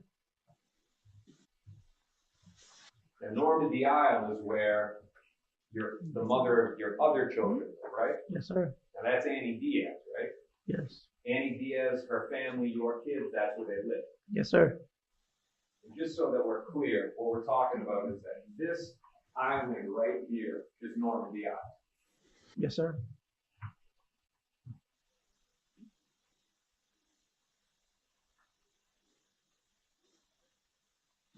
Just to be clear, this is Normandy again right here. So Jessica, King Ray's, Normandy, right? Yes, sir. So let's go through what you say happens the morning of July 19th. So you claim that Katie called you, right? Yes, sir. Now, the discovery, the reports said that there was a phone call on July 19th between you and Katherine, right? Yes, sir. But it didn't say who called who, right? No. You say that she called you, but in fact, the call detail records and evidence showed that you called her. I can call her. Do you have any reason to believe that the cell phone records are inaccurate? I don't know nothing about no cell phone records. All right. So Yeah. you then called Hebero. Yes, sir. Now, Hebero spelled Hibaro. Don't know how to spell it. You're asking the wrong guy, Chris. Wait until Sergeant Corbett is on the stand. He'll talk to you about it for a fucking hour. Okay? Cell phone records. 10 hours. He'll show you graphs. He'll show you spreadsheets. But you do know that he's a Latin king. Was. He died in 2017 Yes, sir. after the murder and after your arrest and after your cooperation. Yes, sir. He goes by the name of King Anthony. Yes, sir. You had him go pick up Sigfredo Garcia Yes, sir. to help them apparently get to Jessica's house for this meeting, right? Yes, sir. Now, you also claim that while you're at the barbershop, King Ray's, which is north of that little red dot, that Jessica Rodriguez called you, right? Yes, sir. And said, Katie and Garcia are at the house. Yes, sir. So you rush from King Ray's down to Jessica's house. You claim that you rush from right here down here, right? Yes, sir.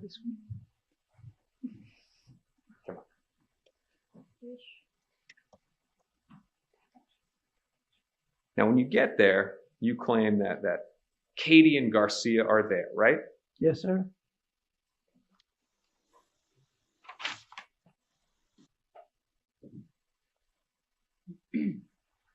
Now, you had your cell phone, the cell phone that you use on you when you were at the barbershop, right? And that's how these communications I have were two happening. cell phones. But obviously, the phone Jane Creasman. 3 hours later, Christopher DeCoste. Sorry, I got The nothing. phone that you're using to communicate with Ms. Magbanua, obviously you have that in your possession, right? It's not somebody else having those phone calls. I have one and the other one had an Anthony. Okay. You have a phone on you that you're using to communicate with Ms. Magbanua, right? Yes, sir.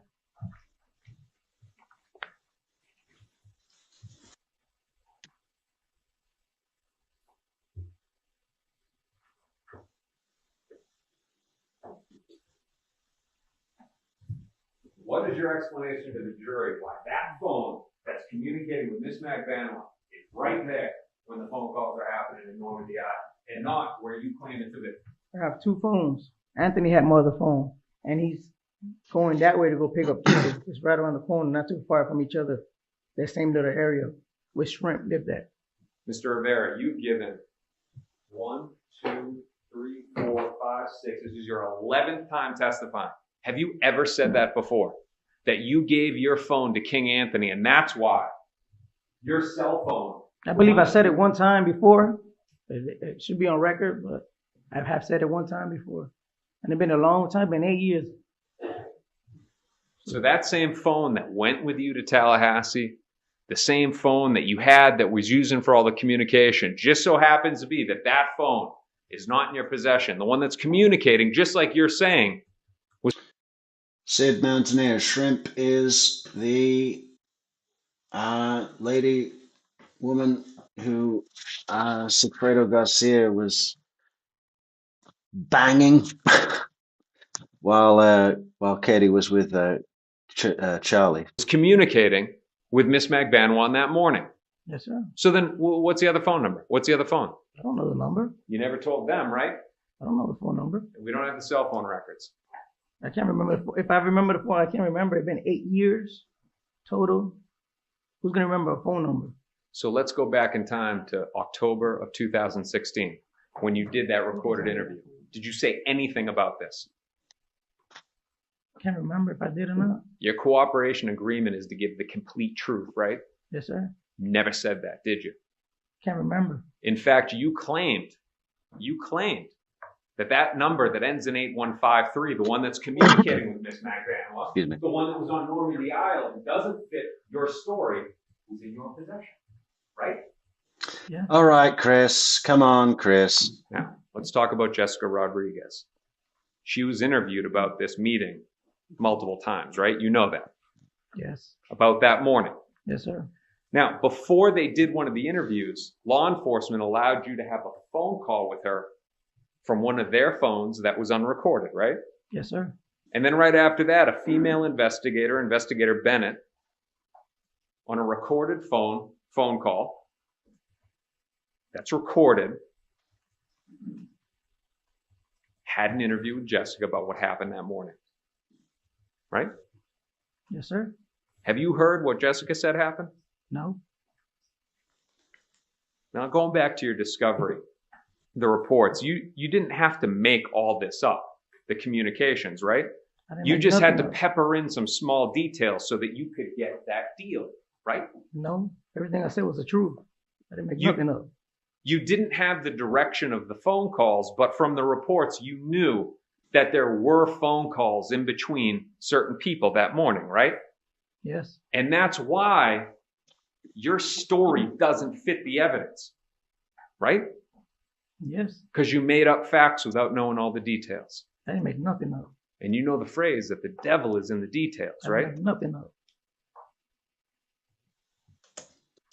So let's talk about your prior meetings. Now, this is after you decide to cooperate. You meet with your attorneys a bunch. Basically, every time you called, they came, right? Something like that. Now, you had many meetings with law enforcement as well, right? Yes. On August 8, 2016, there was a setup where you're in a room with your attorneys, the agent, the federal agent, and Ms. Kappelman and other people, other prosecutors are in the other room, right? Yes. And messages are being passed between them and the other room. Your attorney's basically going from room to room, passing the message back and forth. Yes, sir. You cannot remember the questions. No. You cannot remember the answers. No. It was unrecorded. Yes. But you agree with me that on that day, no deal was struck. No.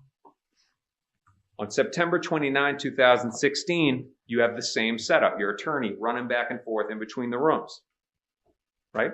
Yes, sir. You're giving your version, all the information. You're showcasing what information you have, right? Yes. And it's unrecorded. Yes, sir. The following day, September 30th, there's a different setup where Agent Sanford, Investigator Isom are in the room with you and they're actually talking to you face to face. Now you're giving your statement directly to law enforcement at that point, right? Yes, sir. They know you have your discovery, right? Yes, sir. And they don't record that statement. Right? Yes. On October 3rd, you meet with them again, and it again is unrecorded. Yes, sir. And it's not until after all of those rehearsals on October 4th, the video that we saw, that you're finally recorded. Man, there is nothing substantive here at all. I'm almost tempted to skip it. And I can't even speed it up because we're playing locally. Yes, sir. Mr. Rivera, I need you to tell this jury the truth. Garcia came to you to commit this murder, but he didn't mention Katie, right? Katie been involved the whole time, dog. Garcia came to you and he didn't mention who was hiring him, right? Yes, he did. Now, you knew that cooperating just against Sigfredo Garcia, it wouldn't help you, right? You said that you know that. She's the mastermind. She was in the middle of this. But cooperating against Garcia, that's my question. You agree with me that that wouldn't help you? No, I don't agree with you with that. If you had just implicated Garcia, you already agreed you would not have gotten a deal. You know that, right? Since day one, I mentioned her name. They laid it out for you who they wanted, right? No. They told you. I gave him the truth, bro. I'm not going to go back and forth with you, man. I gave him the truth. Like it was Katie and Garcia. It was all three of us was involved. Mr. Rivera, That's the truth, man. Mr. Rivera, you've already agreed with me that you knew from the reports that the people that they wanted were Wendy Adelson and Katherine Magbauna. You have already agreed with me that you were in a tough position, and you already told this jury how. That's true, but I'm still telling the truth. I understand. Let me get the question out. Let me get the question out. And you've already told this jury, right, that in your federal case, you took it and ran because you can't fight the feds, right? That's true. And that's what you did here. You took it and ran, and with it, you took Katie's innocence. No, I'm not taking innocence. She's guilty just like all three of us were guilty, man. And the reason why you're okay, and we're talking about the truth that we're hoping to get here, that you blame Garcia for all of this, don't you? For getting arrested. You blame him. Yes. He messed up. We all messed up. No, but he used the phone and he called Harvey Adelson. You know about that, right? Who? You know that Sigfredo Garcia placed a phone call that ultimately got you caught, right? You know that. He called Harvey Adelson. You know about that, right? Who?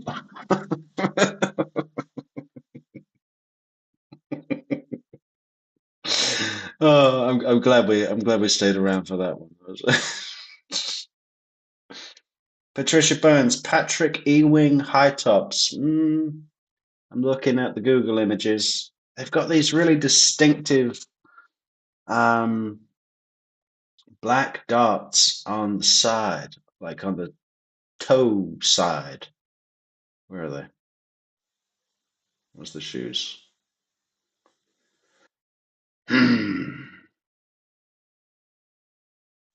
Where'd they go?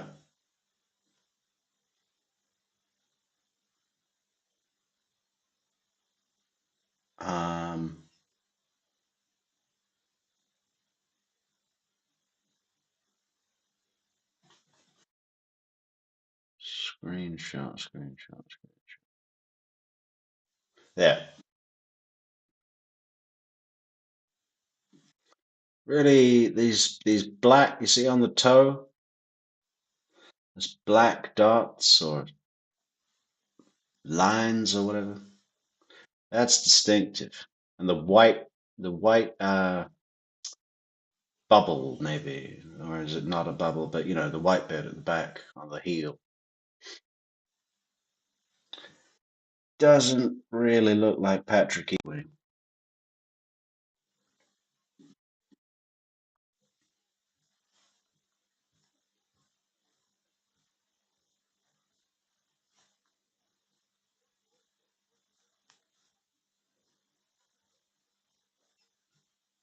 But good call, good call. I mean, as a Liverpudlian, you guys have sneaker logic knowledge at as an O level, right?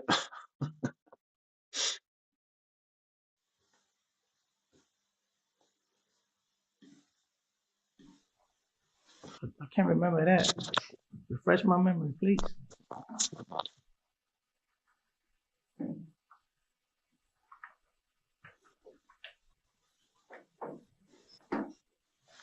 That second deposition.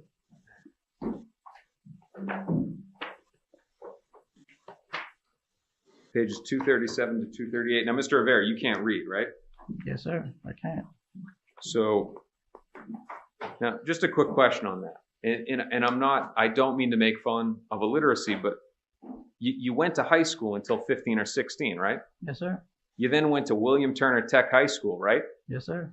Now, you went to masonry class and you got OSHA certified, right? Yes, sir. Certified operator. Yes, sir. Heavy equipment and machines. Yes, sir. And you had to take a written test. Yes, sir.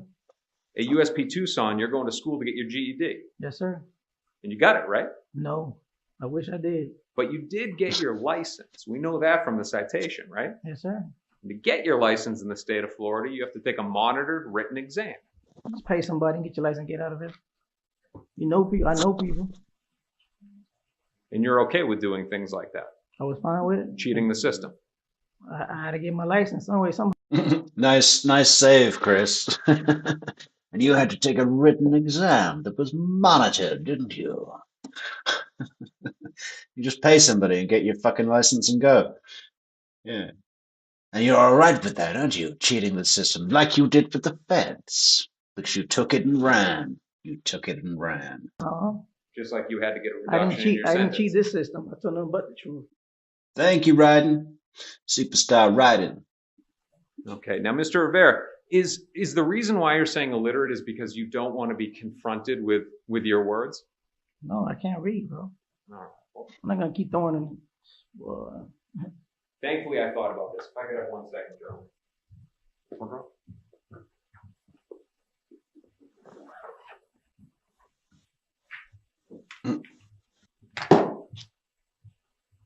Mr. Rivera, what I have for you here, headset. I want you to put that on. I love how Rivera didn't take it out of his hand.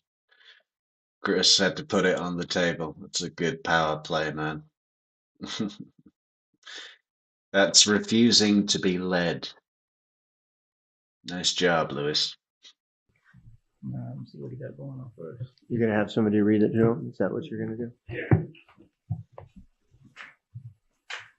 It's like when someone holds out their hand to shake yours and you make them wait.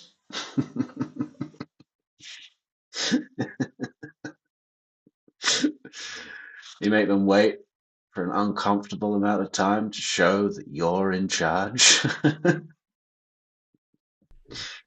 But you know what? You only learn how to do that by having it done to you. So it's the circle of life.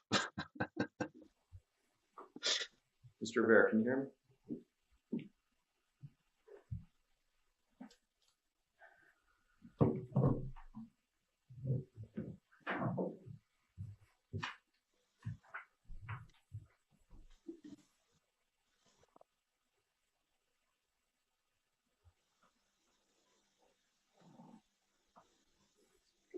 Thank you for your signature on it.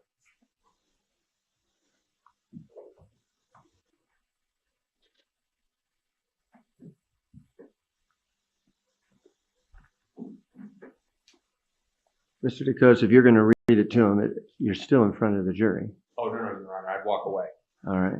So why don't I do this to make it clear? Because I know that you're on 1 to 5. I'll save this topic.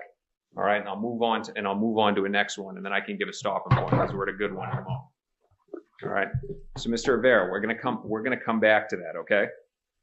But do you deny that you believe that Sigfredo Garcia messed up when he used the phone? Yes, sir. You disagree that he messed up by using.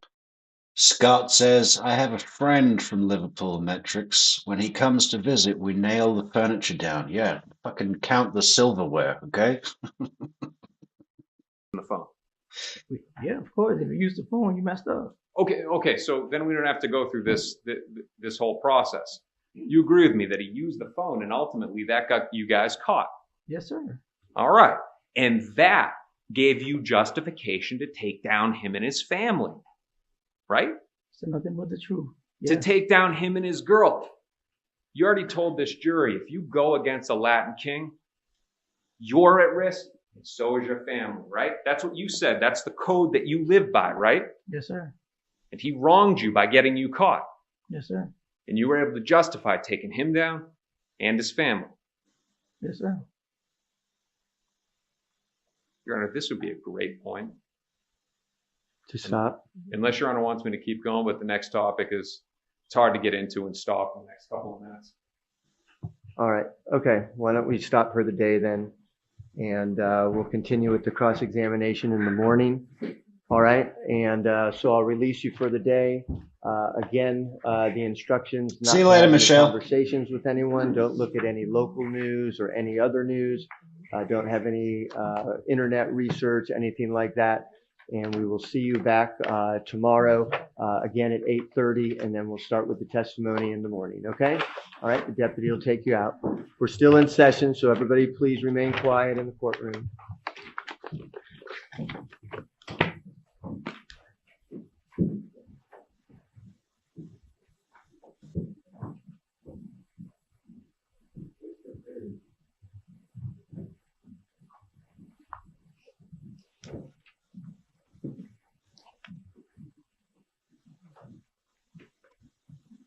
All right, jury's out of the courtroom. The door is closed. And so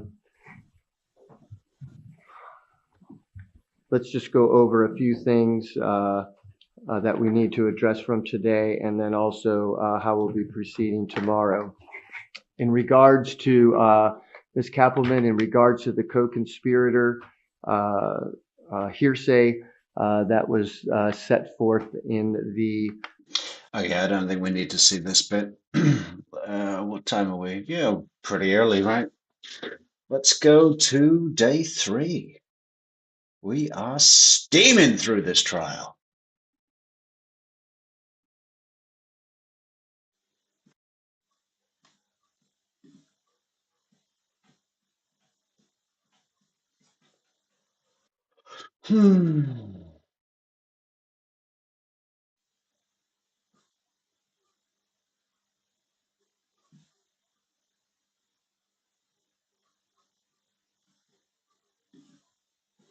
But we haven't done our quality job on the, well, that's okay.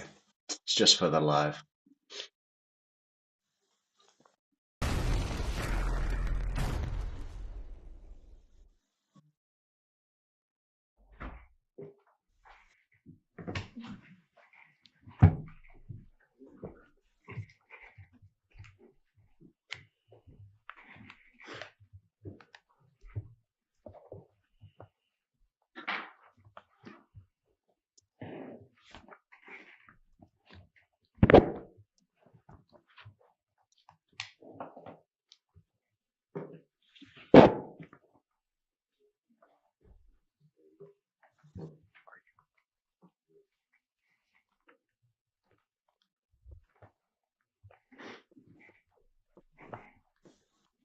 All right, good morning to everyone. We're here this morning in the state of Florida versus Katherine Magbauna, 2016 CF 3036, 2018 CF 497, and Ms. Magbanua is present along with her counsel and counsel on behalf of the state.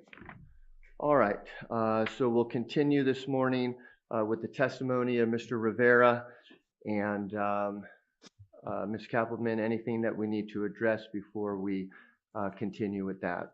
Nothing from the state, Your Honor. Anything from the defense? One thing, Judge, we were handed amended discovery this morning by the state, apparently of recordings of jail calls.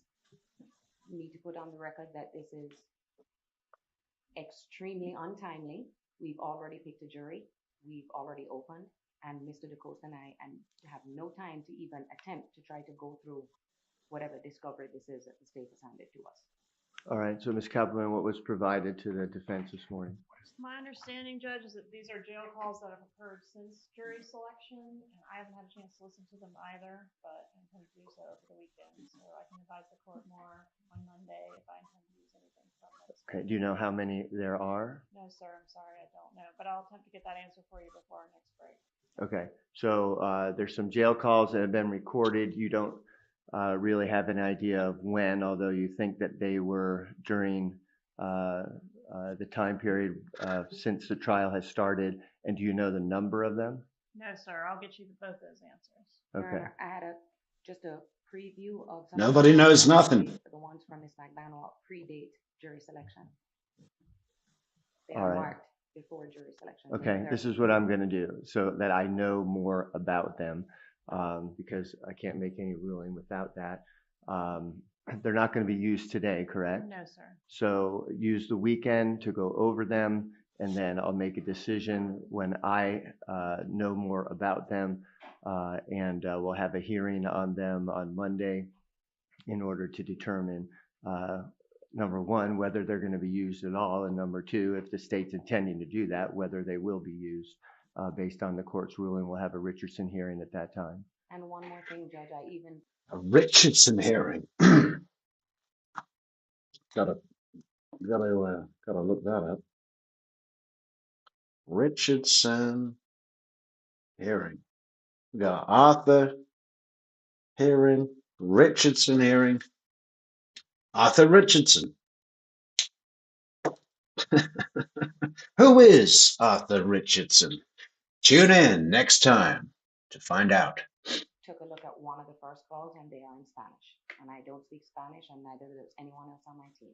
All right. Well, you're going to have to find somebody that speaks Spanish over the weekend if that's what you want, if you want them translated. So I can't help you there, Ms. Kwas. I mean, That is fucking ridiculous, right? It's at least the second time that Kwas has made this stupid, childlike. Do you remember the other day when she was like, "Oh, they didn't tell us that they were calling Jeff Lacasse, and I left all my paperwork documents for Jeff Lacasse at my hotel."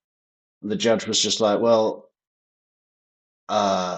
do what you got to do. You know, you're going to have to send somebody to get them, or you'll have to go and get them on the break." You know, it's like fucking very childlike things. Now she's like, "These calls are all in Spanish, and I don't speak Spanish." Well, okay, that's what a translator is for. Or Google. just something that you're going to have to do. And issues come up, and sometimes they're difficult issues, but you're going to have to do your best. If that is something that is prohibiting you from their understanding them, and then that's another factor that would play into a Richardson hearing. But I'm going to leave however you're going to deal with them up to you at this point. Understood, Judge. Mr. DeCoste? With respect to the cross-examination, just to let the court know, so there's a chance of a few more of those clips for impeachment. I have given CD copies to the state. They're 30 seconds each. It is to a very direct point, so they have copies of it, so they've already been able. So here's what a Richardson hearing is. During the discovery phase of a criminal case, both the state and the defense have an obligation to disclose relevant information and evidence to each other. The sharing of information promotes fairness and allows both parties to adequately prepare for trial. If there is reason to believe that an opposing party has failed to comply with their discovery obligations or has withheld evidence, they can request what is known as a Richardson hearing. The purpose of this hearing is to determine whether there has been a violation of the discovery rules, and if so, to determine an appropriate remedy. Well, yeah, that would seem appropriate then. Richardson hearing. To take a look at it. There's only 3 potential that would be used. For the purpose of Okay, so these are the clips, like the clip that you played yesterday? Correct. Now that's only for impeachment. Okay. For I know, but he's got to be able to see those first. I mean, the more that I think about that, he's got to be able to see and review that. If you're going to use it as impeachment evidence, just like if you're using a transcript, he has to see it. You have to see whether or not he's going to disagree with it or what before it can be used as impeachment. You just can't go ahead and just play it up there for the jury without knowing that. Your Honor, humbly, I disagree on that. So if it were the deposition that I impeach him with, I would, go through the same thing. Yeah, Your Honor. Humbly, I think you're full of shit. Sworn in to tell the truth, and this is what you were asked, and this is what you answered. The only difference here is instead of me reading in front of the jury for him to hear it to either say it did or it didn't happen, he's watching it, and him being illiterate. I mean, I'd love to be able to read it to him, but this is the only way. I do believe that it is proper to play it. It's no different than reading his sworn statement. If you had a sworn statement, don't you show it to him first and say, this is your deposition and here's what you said in your deposition? Not for impeachment, when he has answered differently. So in the situation that we used, he says, I learned halfway up. At that point in time, I get to go straight into impeachment. Humbly speaking, I get to go straight into impeachment. Now, if he says, I don't know, or it is not a direct contradiction of his previous testimony, yeah, I've got to present it to him, refresh his recollection, give him a chance to explain. But for the purpose of impeachment, I get to go right into that. All right. If it's true impeachment, if he Correct. says, I don't know, then we're not dealing with that. And what we're going to do, and this is a plan for today. The headphones that Your Honor talked about, those are in the back. Those aren't getting used. I have headphones that directly tie into my computer. Now, if he needs to get refreshed, I'm going to play for him just the audio. He can hear it. I've checked it. It's not loud that the juror will hear. Plugs directly into my computer, and there's no issue with that. So we'll be able to do that. And that's one of the things we're going to do. Now, in the event we need to use a transcript. Okay. Yeah, Georgina Biggs, I just put it on Max, but DeCoste isn't mic'd up at the moment. The mic's on the table, so when he's back at the podium, we should be loud and proud. Okay, so that is going to take the place of him reading the transcript. No. So with 10 Well, that would take the place of him reading the transcript, right? I mean, that would be in lieu of him, if he could read, then instead he would have a transcript and he would be Correct. reading it, but you're going to play it for him so that he can hear what was said on the transcript. Correct. And for the ones where we do have a transcript, because we have trial, grand jury, 2 depositions, and the grand jury, I'm going to get a page and line reference, give it to the government. Then Kristen Kawas, if it's okay with the court, I'm going to give it to her, and she'll come up. And I know the marshals don't want us in the back in between, so if it's okay, she'll just stand right here or right there and quietly. Hello, Ginger Snaps. Refresh his recollection if he doesn't remember. If that's okay with the court. Well, as long as we can be assured that the jury is not going to hear that, and Perhaps it's. they put it on mute, just to muffle the sound. No, I'm not going to make them go through all that. If you can have somebody come up here and read it to him quietly, then I'll do that. I thought first of all, we were going to see whether or not he could read it himself. Yes, and Ms. Kawas reminded me of that Your Honor wants me to go up, see if he can make it out, and then go to that as a secondary. All right, and I think that we can do that. I also, it doesn't need to be, my other concern was whether or not we needed it to be on the court transcript, but it's just as if he is reading it. And so if it's stated to him, that takes the place of that. And so it doesn't necessarily need to be transcribed by the court reporter. All that it needs to be is that it's being presented to him. And so it doesn't need to be word for word with the court reporter.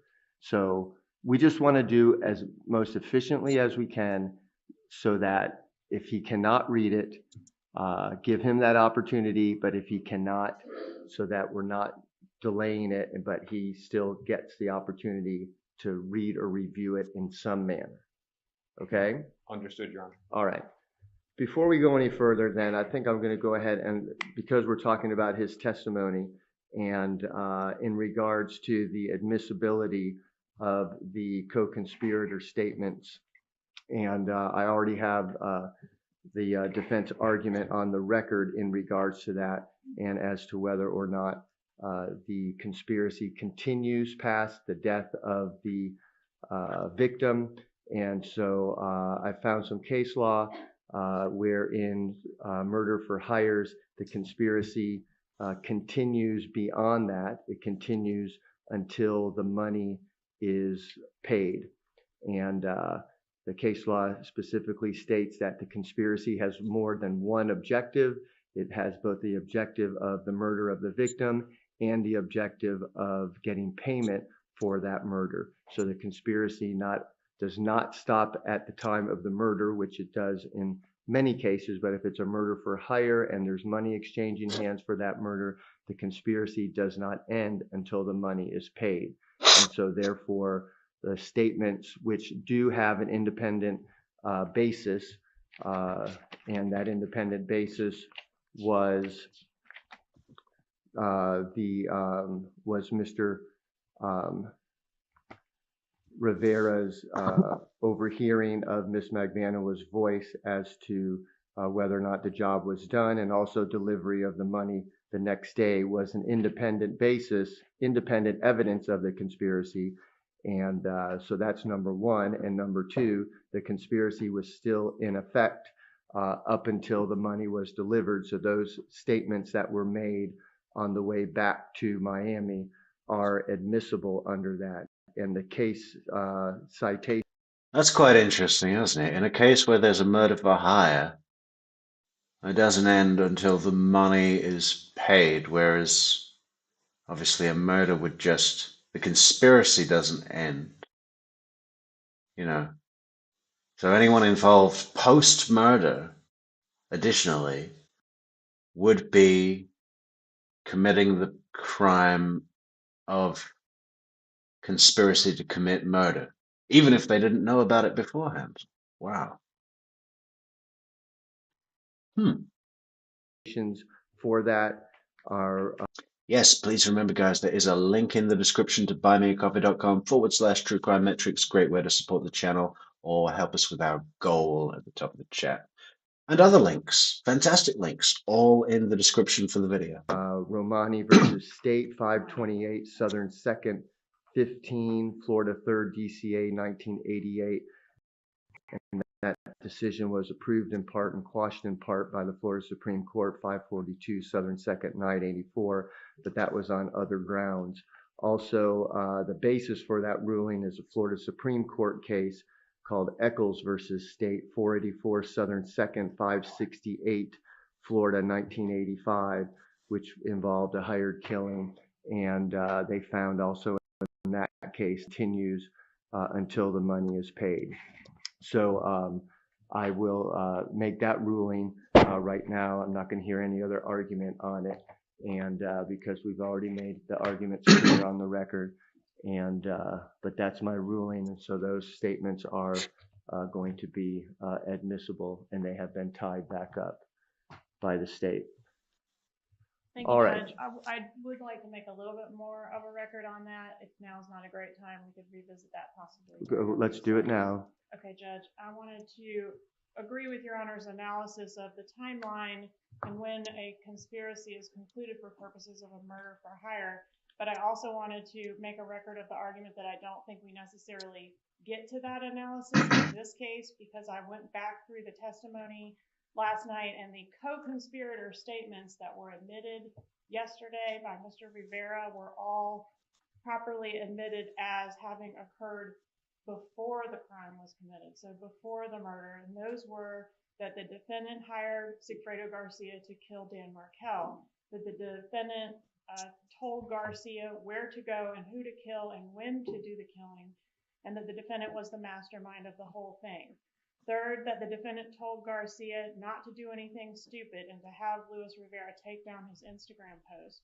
4, that the defendant provided money for expenses for both of the trips to Tallahassee. And 5th, that the murder was to benefit Wendy Adelson so that she could have her kids.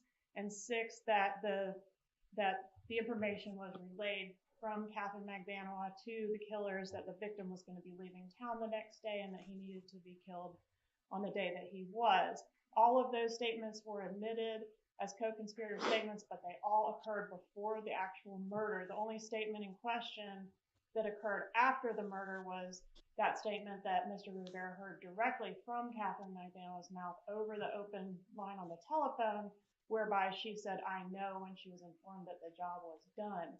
That statement, the state would argue, was admissible separately, not as a co-conspirator statement, but as an admission of a party opponent. So I don't think that falls into the co-conspirator requirement that where it needs to happen before the conspiracy is concluded. So even in the event that we're wrong about our analysis of when the murder for hire concluded, I think the independent evidence of the conspiracy can occur post conclusion of the conspiracy, as evidenced by the case U.S. v. Fields, 871 Federal 2nd 188.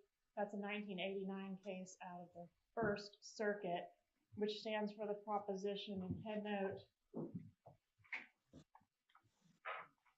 It's covered on head note 9, I believe. Evidence of conspirators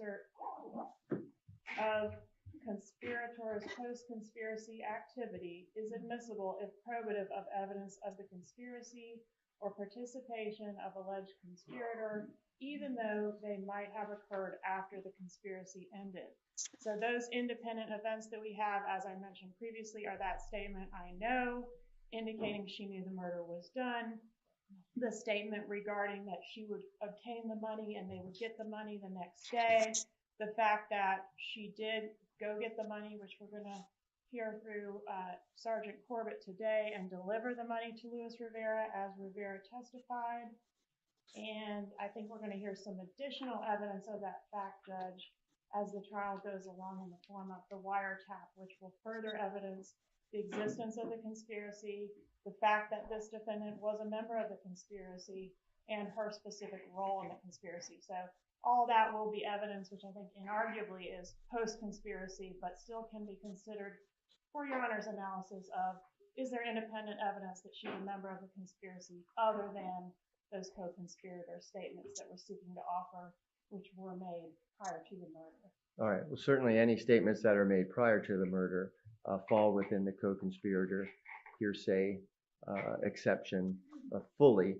And as to whether or not the conspiracy has ended, that's going to be made. The court's going to make a determination of those based on whatever particular statements are made and at what time, and then also if they're statements that are made by the defendant, they certainly, for the most part, would qualify as admissions of a party opponent and would be admissible under that. The phone calls, because I want to make sure that we address it, the phone calls between the 3 phone calls between Charlie Adelson and the mother Adelson, those aren't coming in, you're not asking for those to come in today? No, sir. Okay, I just want to make sure that we address your argument before that. So before that witness testifies, I don't know who that's going to be. That'll be Agent Sanford, Judge. Okay, all right. We'll make sure that we address your argument, your Crawford argument before that. Okay? All right. Anything else before we bring the jury in? Nothing from the state, Your Honor. What did he say? Crawford argument. From the defense. All right. Let's operate this as efficiently as possible, please. And not holding you Thanks again, Victoria Girl. to it specifically, but how much more time do you think you're going to need for cross-examination, approximately?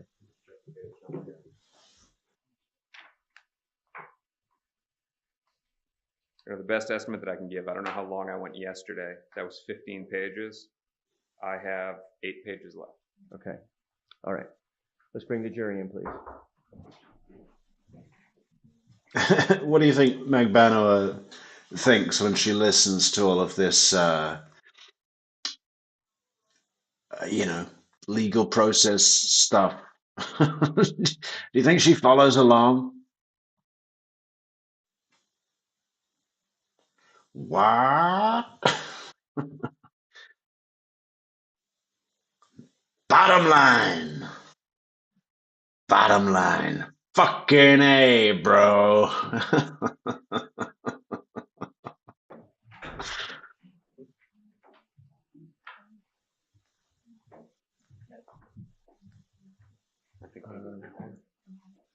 Man, her figure really went out the window, didn't it?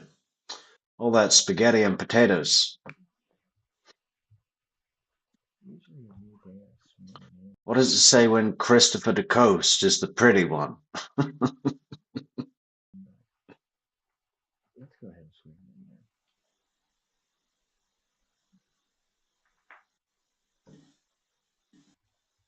in.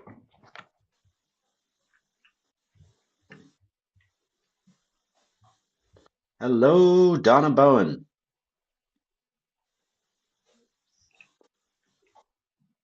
Orange is the new Adelson. Cool. Do you think Donna Adelson watched that black-orange thing? That orange-black new prison thing? I think I saw a few episodes of that way back, and Donna's version of the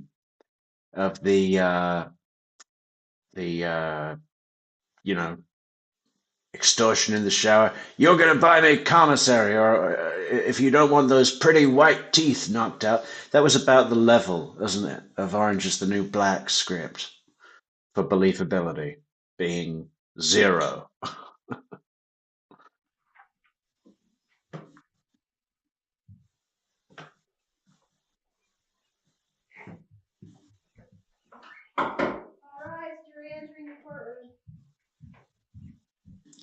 But I did like the one that was always reciting Shakespeare.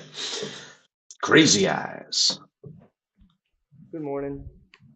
Morning. Good morning. Good to see you. Morning. Good morning, everyone. All right, please be seated. And thank you for everyone's timeliness and arriving on time. Yeah, Renee Taylor. I don't know about staticky, but it is echoey. Because these damn Portuguese houses with the fucking tile floors and stone walls. It's like working in a cathedral.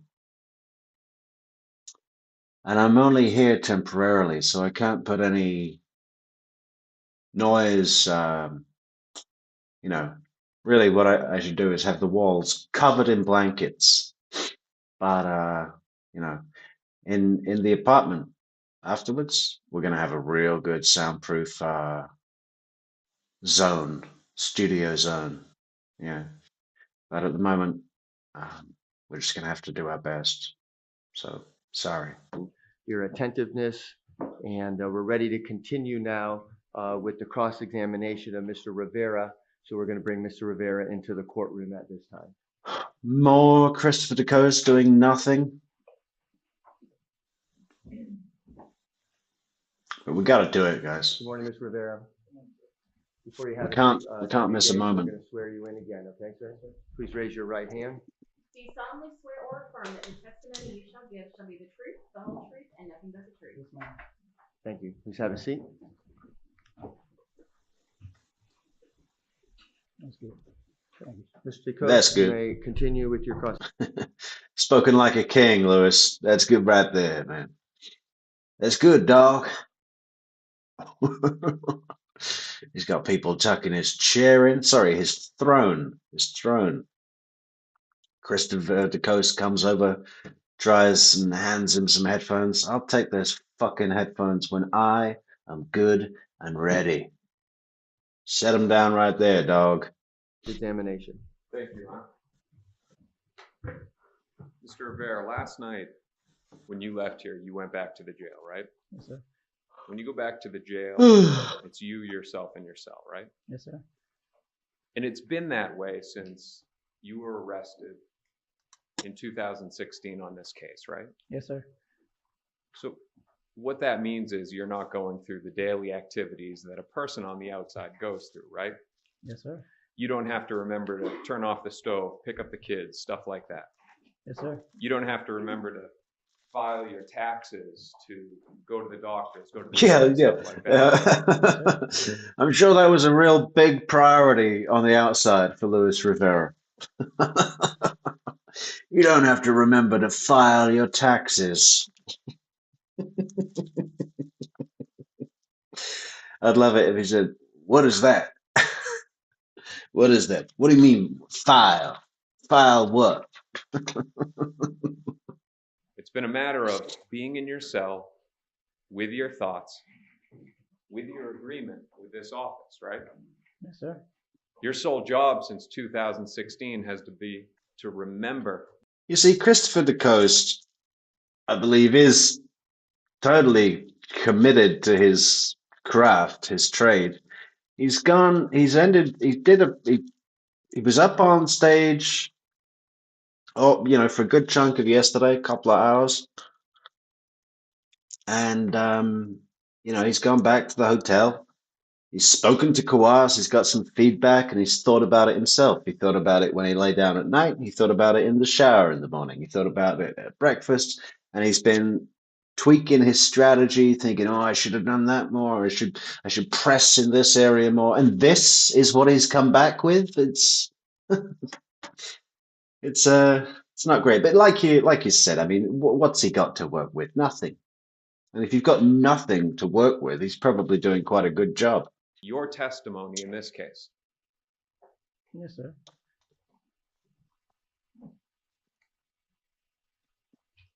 Are the volumes low? Let's talk about guns. It is low. Shit. Well, it's on max. I mean, can I turn it up any more? Let's have a look. Is there a boost? Advanced audio properties.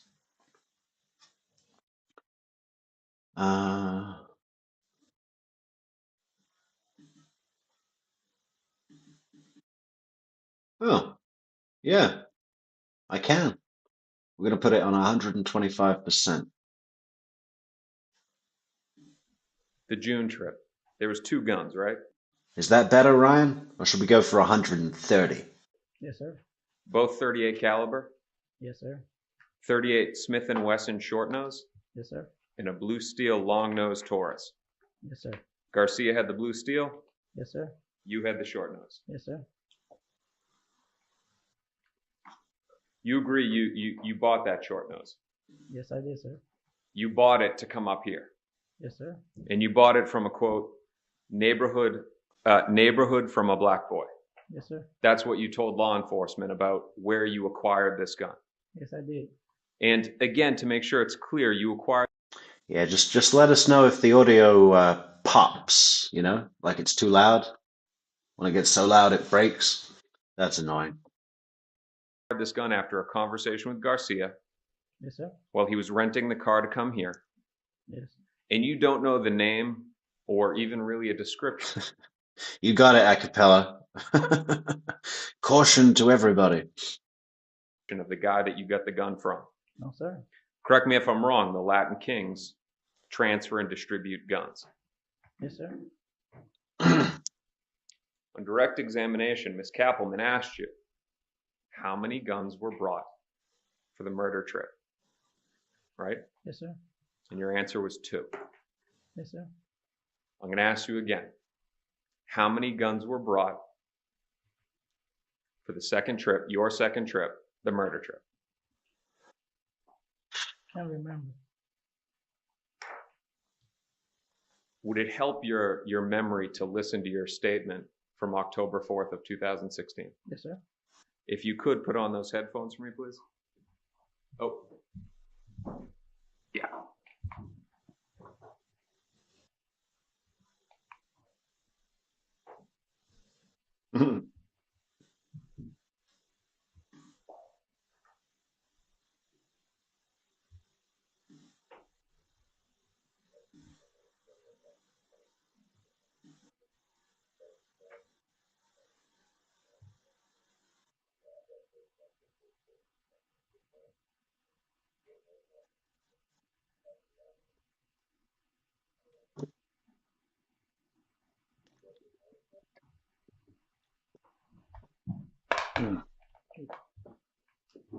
Mr. Rivera, did listening to yourself refresh your recollection? Yes, sir. I'll ask you again, how many guns were brought? 1. All right, so now we have it. Not what you told the government when they asked you the question about 2 guns, now it's 1 gun. I mean, we all make mistakes. It's been 8 years. Memories, you forget stuff. 8 years, who's going to remember? And again, the only thing that you've had to remember over the past 8 years is your testimony. Yeah, I don't sit down in my cell and think about this right here. Let's talk about the bullets. You bought those, correct? Yes, sir. You bought those at a gun store Yes, sir. on Biscayne Yes, I did. in between 112th and 117th. Yes, sir. The guns that we spoke about, there's the blue steel long nose and the short nose, the one that you bought. Yes, sir. All right, so the short nose that you bought, that gun was the one that was dumped. Yes, sir. And it was dumped, you say, near a bridge Yes, sir. by Garcia Yes, sir. on the ride home. Yes, sir. Now, you claim that you wanted to help them find the murder weapon, right? Yes, sir. But in actuality, you never wanted them to find it. No, I don't know what bridge. There's so many bridges we passed through. I'm not going to. Correct me if I'm wrong. Law enforcement knows the very precise route you took. So it's not a matter of checking all bridges in the state of Florida, I'm correct? not going to remember the bridge, sir. That's not my question. Law enforcement knows the precise route that you took home, right? I guess so. And they drove you on that precise route. Yes, sir. And you never pointed out the alleged bridge that the gun I was. passed through so many bridges, sir. I'm not going to remember. Just like I told them, I don't remember the bridge. I'm showing you what's been entered in Defense 6.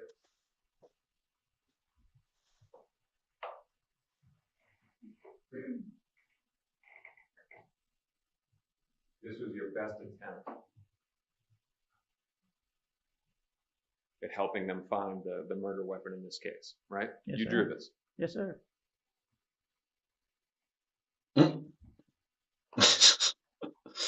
Now, talk about the amount of time.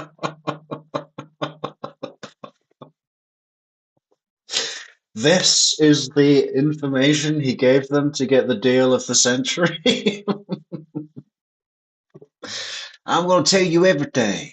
I'm going to tell you everything. This is where we dropped the gun.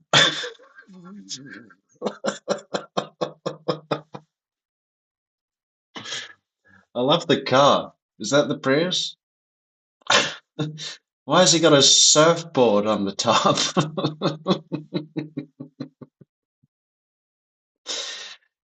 We killed Markel and then we hit the waves. You haven't been out with them since 2016, correct? Yes, sir. And in fact, you only went out a couple of times, a couple of days, a couple of hours to look for this gun, right? We got to screenshot this. We've got to publish this to the wider public. Let me hide this thing here.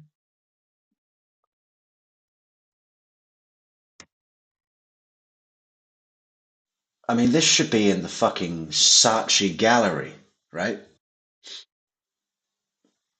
The Guggenheim. The Tate.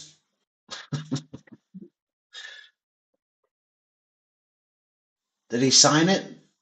Oh, he should have signed it. In some ways, it's like, you know, an early period Picasso before he went into the whole Cubist thing, right? I'm serious. There's Picassos that look like this, the line drawings. I don't remember a couple of times, but I don't remember. Was it less than that? Maybe one time. One time you get into a van, they drive around, look at a couple of bridges, and then give up. I mean, I can't remember. Isn't it true you did what you said you were going to do, which is to put it away in bed. Right, how many minutes, have a guess, guys. How many minutes is it until Christopher DeCoste says, so you took it and ran because you can't fight the feds? Buried that shit somewhere. No one is going to find it but me. Yes, sir. You said that, right? Yes, I did. And that's what you did with this gun. No, sir.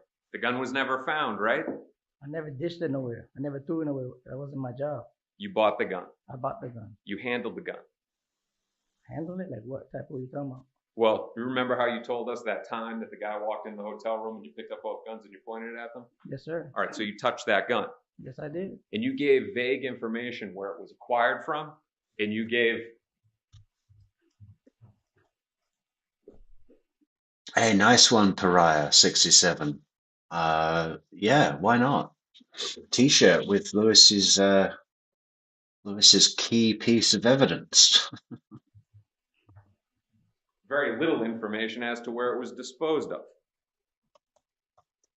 You did that to protect yourself on both ends, didn't you? Not at all, sir. Now, you are aware that if law enforcement were to get that gun, you could be federally prosecuted. You know that. No, sir. Do you not know that? Do you not remember? Me being prosecuted if they find a gun? Do you not remember knowing that if they had that gun, they could tie it to interstate commerce? Do you not remember knowing that? Oh, I don't remember. Your Honor, if I could have one brief moment. Okay. Second deposition, page 279. Lines 1 to 9. Got a map? What are we going to do, Russ? What are we going to do? Got a map? If you get me a real map of shit, where was it? Cozy Cove is in what district? Blanking. Doesn't matter. You know when you can't remember something and you don't need to, but you want to? That's what happened to me just now.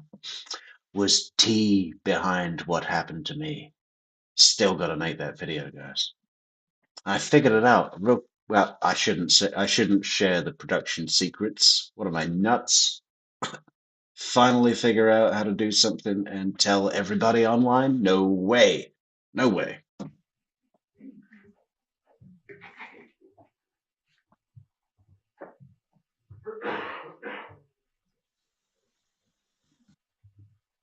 See what Mr. Rivera I put it on the list, Neverly. Don't worry. Refresh his recollection. Let's see what Mr. Rivera understands first. She's going to do that as well, Your Honor. Okay. You may. To save the trips back and forth. All right.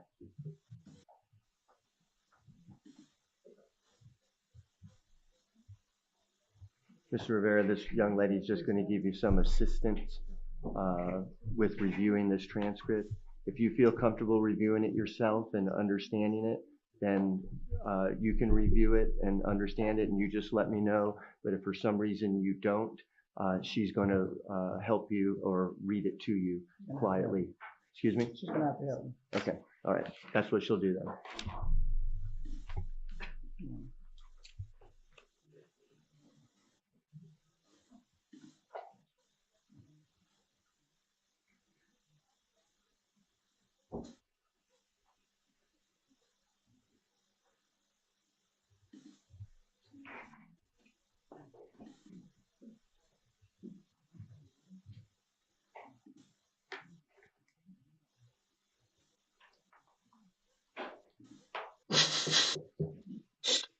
Paul says, I bet his tongue was sticking out when he drew it. Nice. Nice visual, Paul.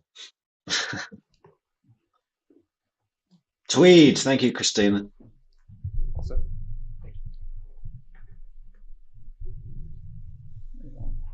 And Victoria.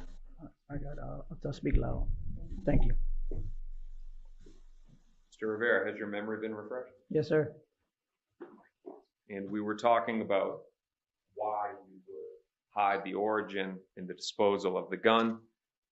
And I had asked you about you being federally prosecuted. You were aware and you know that if they have that gun, they could tie it to interstate commerce and federally prosecute you on this case. Yes, and it says that I'm not sure, but yes. Yes, that you are aware of that. Not sure if they. How is it interstate commerce? They stayed in Florida the whole time. If I misunderstood something, isn't interstate commerce like from one state to another? Sounds like it is. It fucking should be. Could, but you're aware that it's a possibility. Yes, not sure if they could, but yes, I'm aware of it. And that's something that would be a concern because you can't fight the feds. Yes, sir. Now that gun. So you took it and ran. Against you, right? Yes, sir. That you're the shooter. I'm not the shooter. You know, it's interesting that you say that. Yeah, please do leave a like on the video, guys. Like, share, leave a comment, subscribe to the channel, support the channel on buymeacoffee.com/True Crime Metrix, and check out the social networks in the description and the merch store in the description. We're going to be hitting up that merch with some new merch products. We got Luis Rivera's t-shirt. We got other stuff. We got a long list to get through. You know, maybe I should just take a week off and just hit the merch. No, I don't think so.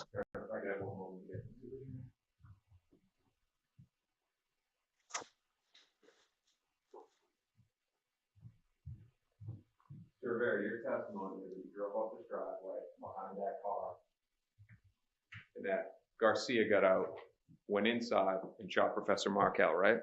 Yes, sir. But you knew that Professor Markel's window was up, right? Yes, I can see it. You also knew that he was on the phone when he got shot, right? I pulled up right behind him. I can see him. And you also knew, you happened to have the detail, that he raised his arm when he was shot in the face. I can see that too. Those are odd details for Sigfredo Garcia to shoot him, to jump back in the car and say, drive. Hey, and by the way, he was on his phone, the window was up, and he raised his arm. I can see everything, sir. I'm pulled up right behind him.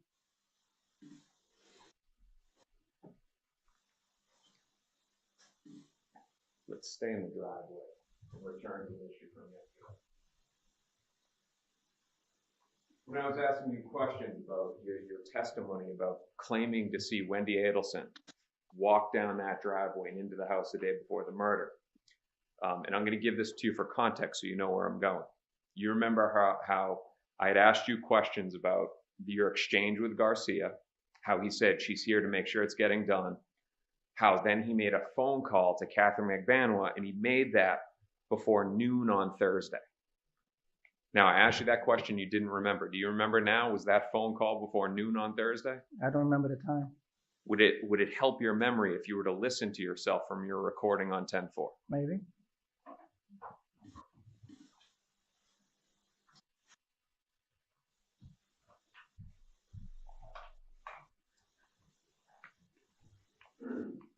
What clip is this, please?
Did that help your memory?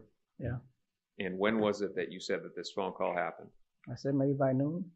All right, you said before 12 noon on Thursday, correct? Yes, sir. Those are your words. Yes, sir. So just to make sure that we have the context correct, so it's from yesterday, you have this alleged sighting, this alleged conversation with Garcia, and before you get back to the hotel, before 12 noon, he's on the phone with Katie, finding out what's going on. Yes, sir. You made all that up, didn't you? No, sir. Now, you were banking on the fact that Garcia, having children with Katie, is always on the phone with her, right? Yes, sir. In evidence, we have Katherine Magbanua's cell phone records. And would you be surprised to learn that there is no phone call between Sigfredo Garcia and Katherine Magbanua before 12 noon that day? Would you be surprised if I tell you they had throwaway phones?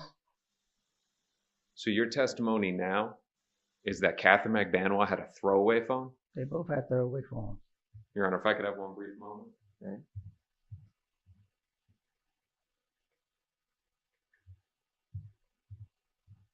Mr. Rivera, on October 4th, 2016, you gave the recorded statement, right? Don't remember. On November 29, 2016, you appeared before a grand jury in this case, correct? Yes, sir. On March 22nd, 2019, you appeared for a deposition in this case, correct? Yes, sir. January 31st, 2018, the year before, a different deposition in this case, correct? Yes, sir. You've sat in that chair before back in 2019 on October 1st and October 2nd, correct? Yes, I did, sir. And you have never made that claim before that there was a disposable phone. I believe I have. Isn't this you just evolving your story to keep up for the mistakes? No, sir. Let's talk about cars. Let's focus now on the June trip.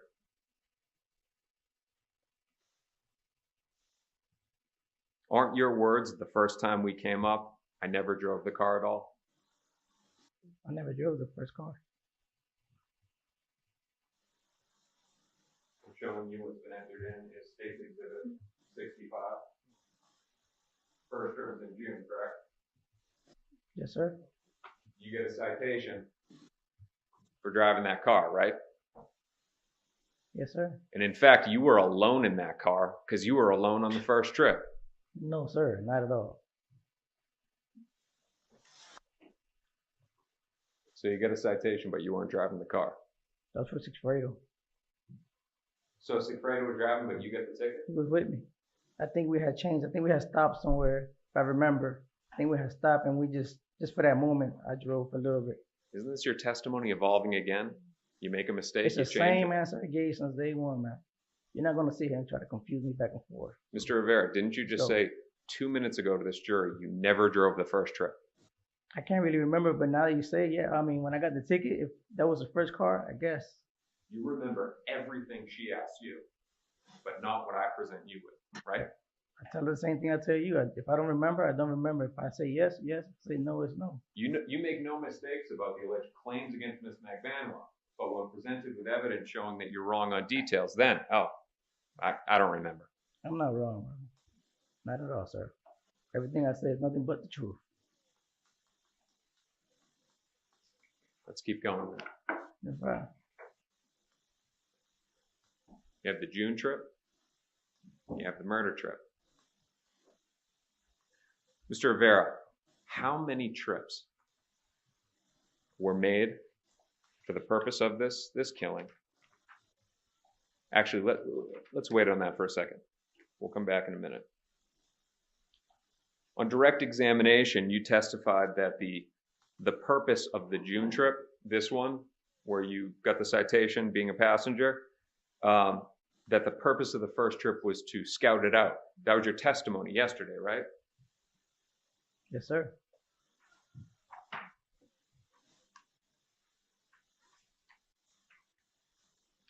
Brief moment, Your Honor. Grand jury, page 8, lines 3 through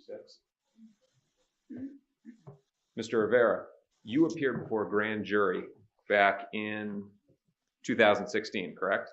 Yes, sir. And it was for the purpose of, this is after you get your deal, it was for the purpose of indicting Ms. Magbanua, right? Yes, sir. I wasn't there, right? We're in the courtroom? No defense attorneys were there, correct? Yes, sir. None of us were there. right? Yes. But you are Yes. asking you questions. Yes, sir. There's a court reporter taking down your words, correct? Yes, sir. And you swore to tell the truth and nothing but the truth. Yes, sir. I think part of the reason that the defense and the prosecution in this case did not get on at all, sometimes prosecutor and a defense counsel will go and like hang out at the end of the day, have a drink, talk about the case, within what is appropriate, almost like a debrief, but almost friendly. They're professionals. They're there working. I mean, it doesn't always happen, but I think it's surprisingly common for that to happen. It did not happen on this case. And I think part of the reason of that, aside from George's obvious frustration at the lack of professionalism from certainly Coas, and is that part of the defense has to be leveling an accusation against Georgia for corruptly doing a deal with Lewis to say, you need to say what I want you to say. And you need to point the finger at an innocent person. That has to be part of their defense, right? So, kind of awkward to hang out with at the end of the day. Not much to say, but what else are you going to do? They have to, if they don't do that, and Lewis' testimony comes in, it's done. It's the only option. Ms. Kapman asked you the question. Okay, and what was the purpose of the first trip to Tallahassee? Answer. The purpose of the first trip was to do the murder the first trip. Question, to do the murder? Answer, yeah, but I didn't want to do that.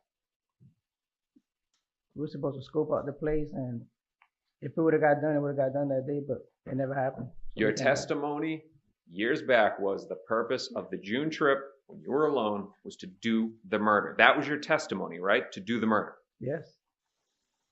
But when she asked you yesterday, it's a different answer. It's been years, man. Can't remember. When you're in your cell, I don't think about this. Tell you that one more time. I don't sit in my cell and think about this. So don't ask me that question again. You're repeating yourself over and over. Mm-hmm. Rivera, Getting heavy. Getting heavy. Don't ask me that question again, you motherfucker. Bottom line.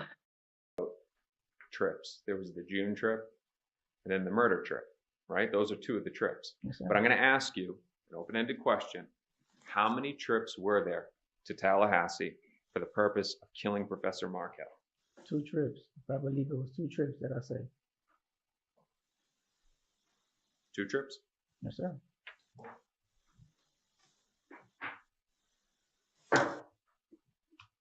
Second deposition, page 103, lines 16 through 24.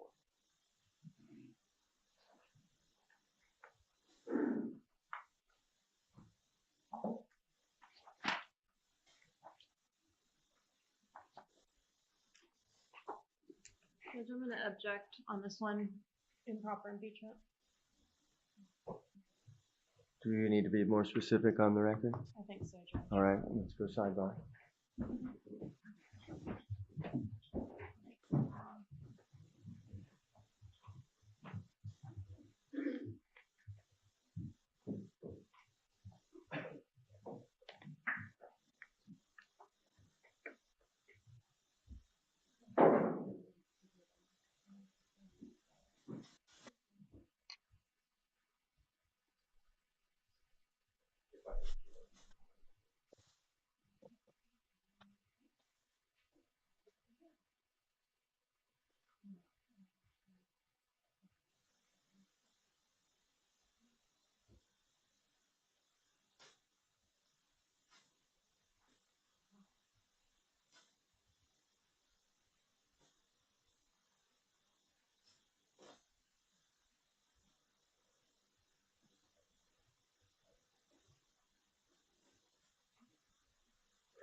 2 trips, right?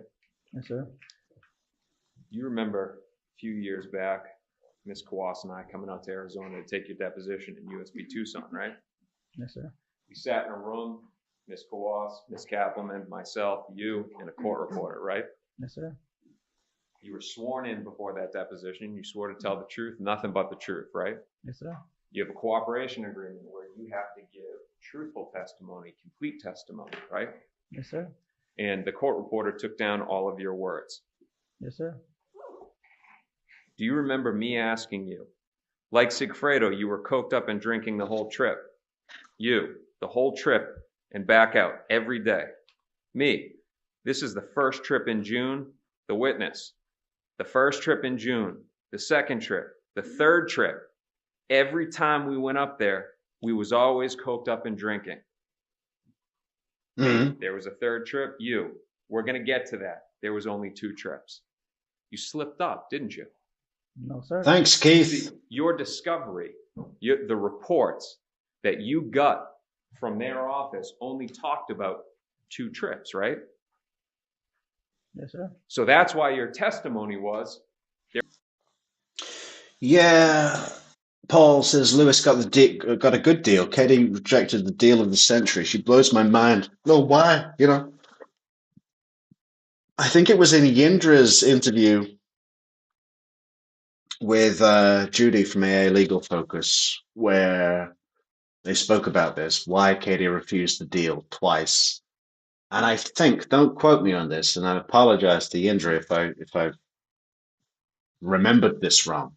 I have to go back, but it was a long interview, and I haven't reviewed it in a while. That Katie was actually worried about her safety, her children's safety, like the Adelsons were gonna get reparations against them somehow. I really don't see how that would be likely. You know, I'd take the deal and then, you know, sort whatever needed to be sorted out after, you know. And then Katie's thing's always like, oh well, the father of my kids was on death penalty, so I couldn't do that to him. And it's like, well, he wouldn't have gotten the death penalty, I don't think. And even if he did, I mean, what's the point in you going down as well? You know, bad move, Katie.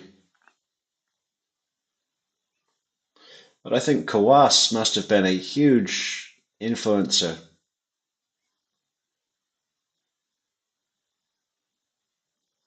And likely paid by the Adelsons, right? I believe. There was only 2 trips. There's only been 2 trips. But when you were asked questions. Exactly, okay.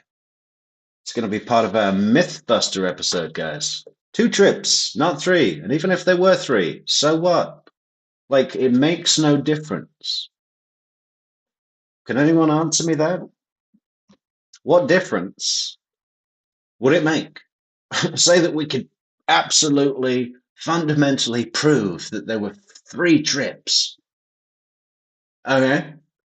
Well, we can prove that fucking Luis Rivera had the buffalo wings at Hooters. It's not got any probative value to the case. Past, present, or future. Nothing.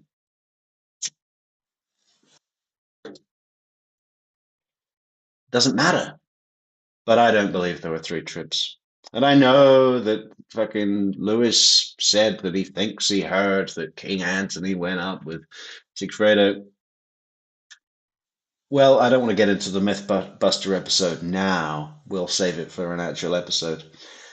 But it's coming soon in the pipeline, guys, along with several other common Adelson myths that we intend to disprove, or at least maybe not disprove, but offer opinions on why we do not believe them, and opinions on why others do. But we don't need to change anyone's mind. I don't really give a fuck what anyone else thinks. Questions on a different topic. You couldn't keep your story straight. And you said, we, not they, we. The first trip in June, the second trip, the third trip, every time we went up there, we was always coked up and drinking. Those are your words, right? Yes. I wasn't tricking you, right? We asked you a straightforward question about drugs and alcohol, and you said third trip. 2 trips. Which is inconsistent with the information that you had received in your discovery before you cooperated. 2 trips. Now, Mr. Rivera, in all your other prior times, October 4th, January 31st, November of 2019, November of 2016, October 1st and 2nd, 2019, no mention ever of a third trip. I don't remember that 3rd trip. You would agree with me if you were to change your testimony to slip up, No, sir. and it were to be found that there were a third trip, that you would be in violation of your cooperation agreement with that office. No, sir. You don't agree with me that if they were to find out there were a third trip, that you would be in violation of the agreement where you must give the truth and the complete truth. I only came out twice. That's not my question. You would agree with me that if you left out a vital fact, a vital trip, that you would be in violation of your agreement. Yes. Can we agree on that? Yeah.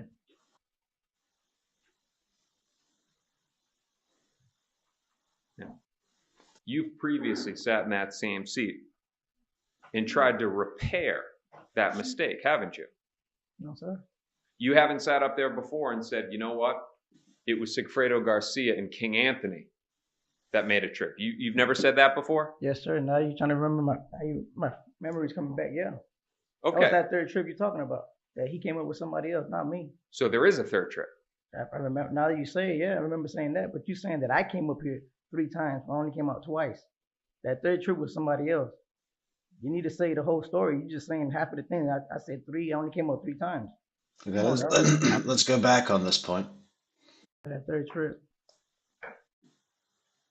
We went up there. We was always coked up and drinking. Me, there was a third trip. You, we're going to get to that. There was only 2 trips. You slipped up, didn't you? No, sir. See, your discovery, the reports that you got from their office only talked about 2 trips, right? Yes, sir. So that's why your testimony was there was only 2 trips. There's only been 2 trips. But when you were asked questions on a different topic, you couldn't keep your story straight. And you said, we, not they, we. The first trip in June, the second trip, the third trip, every time we went up there, we was always coked up and drinking. Those are your words, right? Yes. I wasn't tricking you, right? We asked you a straightforward question about drugs and alcohol, and you said third trip. 2 trips. Which is inconsistent with the information that you had received in your discovery before you cooperated. 2 trips. Now, Mr. Rivera, in all your other prior times, October 4th, January 31st, November of 2019, November of 2016, October 1st and 2nd, 2019, no mention ever of a third trip. I don't remember that 3rd trip.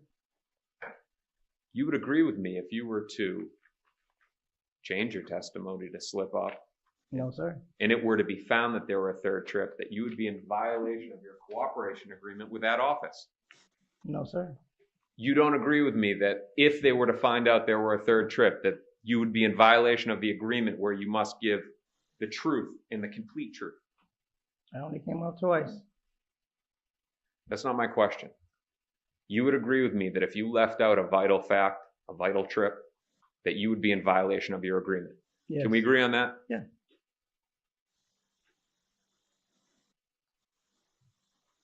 Now, you've previously sat in that same seat and tried to repair that mistake, haven't you? No, sir. You haven't sat up there before and said, you know what? It was Sigfredo Garcia and King Anthony that made a trip. You've never said that before? Yes, sir. Now you're trying to remember my memory's coming back. Yeah.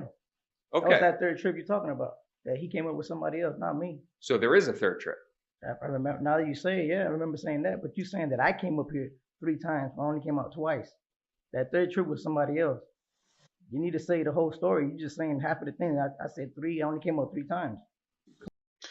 This isn't enough evidence to me just to prove that there was a third trip. Why the fuck would there be a third trip? You know, if it were an hour's drive, okay, all right, go down, scope it out. All you've got to do is kill this guy. You're taking 3 fucking 800-mile round trips. Get out of here. You know, Lewis has got his wires crossed or he's made a mistake. It is not enough for me to say there were 3 trips. Sorry. Come on, dog.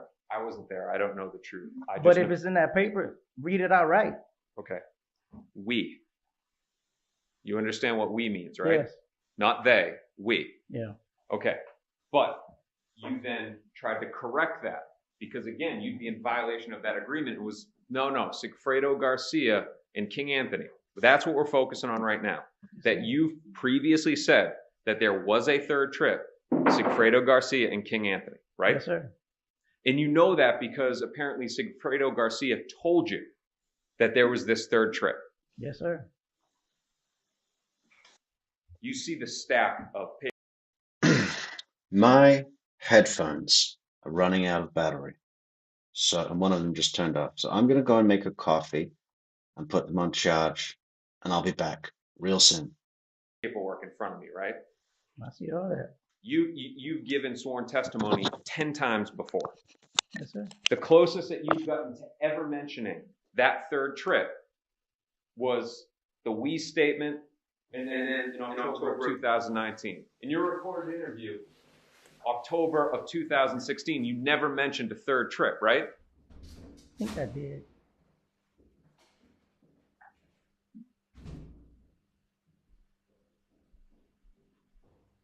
Your Honor, Mr. Rivera, your October 4, 2016 statement was roughly 3 hours, correct? I don't remember.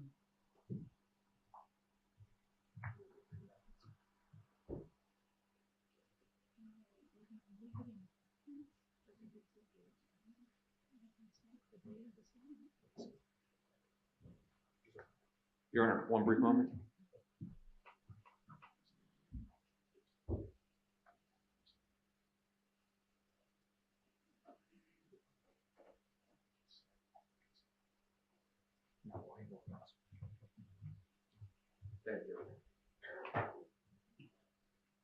So it should be in your statement, right?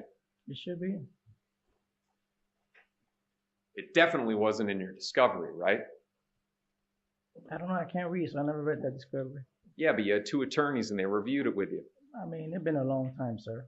So, in the years, let's sidetrack for a moment. In the years, you've had tons of meetings, since your cooperation, tons of meetings with their office, correct?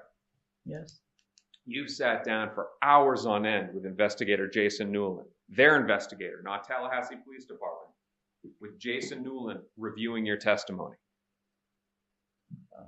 Don't remember you reviewing no testimony, but I don't remember that. So all the times that there are orders to transport you from jail to their office wasn't for the purpose of reviewing your testimony? I mean, yeah, we reviewed, but you talking about my discovery and testimony and all that? No, what I'm talking about is specifically your testimony, and specifically whether you ever told Jason Newland about a third trip. I don't remember. Okay. So you don't remember whether you told Jason Newland, Agent Patrick Sanford, or investigator Craig Isom about a third trip?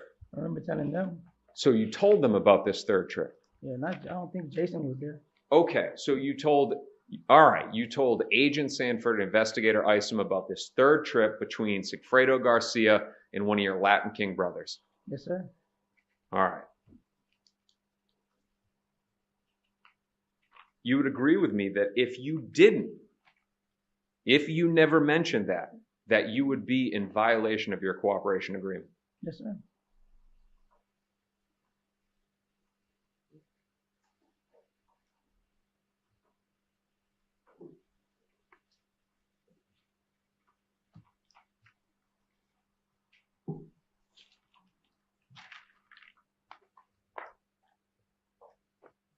Let's talk about your communication with the outside world when you're in federal custody.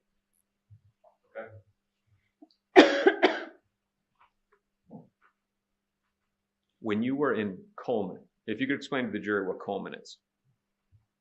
Coleman is a federal, as a Coleman 1, it's an active yard. It's a real violent yard. They don't play over there. So back in 2016, before you're charged in this case, you're in Coleman, correct? Yes, sir. And you agree with me that you're able to get access to both legitimate and illegitimate phones while in Coleman, right? Yeah. That you were able to have a three-way call with Sigfredo Garcia through one of your brothers. I ain't never called him on the phone. I'm sorry?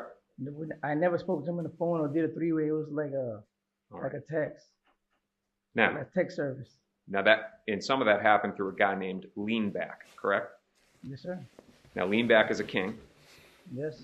And you would send emails through the system that you have in federal custody to Leanback, and then he would send out texts on your behalf. Probably sound like one email, I believe. He said, so you took it and ran. Because you can't fight the feds. Yet. Waiting for that. It's his big close, right? All right.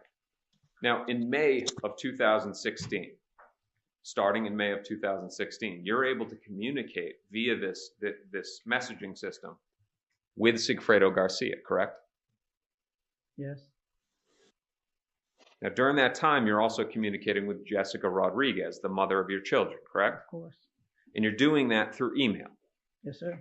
And her email, correct me if I'm wrong, is siannanegron1020@gmail.com. Yes, sir. That's SIANNANEGRON 1020@gmail.com. Right? Yes, sir. And on May 10, 2016, right around the time of the wiretaps, you email her asking for Garcia's cell phone number. Yes, sir.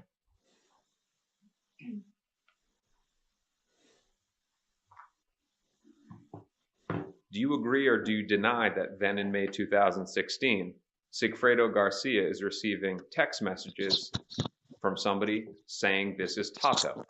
Yes, sir. And that's you, right? Yes, sir. And that's you sending those messages. Yes. Let's stay on the topic of Garcia. Where Garcia lived. He was living on 186th and Biscayne, correct? Yes. There's a period of time that he was living with King Anthony, right? Hey, a big thank you to Matt Sherwood, who just upgraded his Patreon membership from the $10 package to the $20 package. Thanks, Matt. Really appreciate the support. And yeah, that's great. That's great. Thank you very much, Matt. If anyone would like to become a Patreon member, you can head over to Patreon, whatever it is. Link in the description, or a coffee member. We had our lifetime member the other day,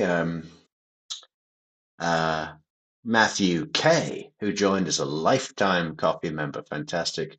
We've now got the High Prince of Bangladesh, Matthew K, and a few others are the lifetime coffee membership at True Crime Metrix, or you could just support the channel with a coffee or two at truecrimemetrics.com. No. buymeacoffee.com/True Crime Metrix. Yeah, thanks so much, Matt. Really appreciate it. If you're out there, I don't know, is he in chat or is he just out there somewhere? Logging into Patreon, upgrading the membership. We love it. We love it. We love it. If you remember. Probably, I think so. around the time of 2014. Yeah. Now let's stay on the topic of Sigfredo Garcia. We'll talk about Katherine. He loved her, right? He Still sure loves did. her. He sure did. Crazy about her. Yes, Would do anything for her. of course. Now, you have known Sigfredo Garcia your entire life, right? Yes, sir. You refer to him as brother. Yes, sir. Now, this isn't just something that you guys hang out on the weekends. You very much are together in the same community hanging out. Yes, sir. You know everything about each other. Yes, sir. You know his reputation in the community. Yes, sir. You know that his reaction if somebody were sleeping with Katie, he'd confront them, right? Of course. Try to run them over. Yes, sir. You agree with me that it is in Sigfredo's character that he would find somebody that's sleeping with Katie, right? Yes, sir. And hurt them. Yes, sir. Meaning, meet them face to face. Yes, sir. Let's talk now about the dentist and Katherine. You agree with me that Garcia knew about the relationship. Yes, sir. He knew about the relationship with the dentist. Yes, sir. He told you that he knew about it. Yes, sir. And he also told you he was her boss. The dentist was her boss. Yes, sir. And he knew the guy's name. Yes. You'd agree with me that Sigfredo Garcia was angry, right? Yes, sir. And he was jealous. Yes, sir. Now, because of this, because the love of his life was with somebody else, let's back up for a second. Sigfredo Garcia does well with women, correct? Yes, sir. Very much a lady. Yes, sir. Yeah, but what do they like best about him? It's got to be the car, right? The royal blue Chevy. What's it called? Monte Carlo.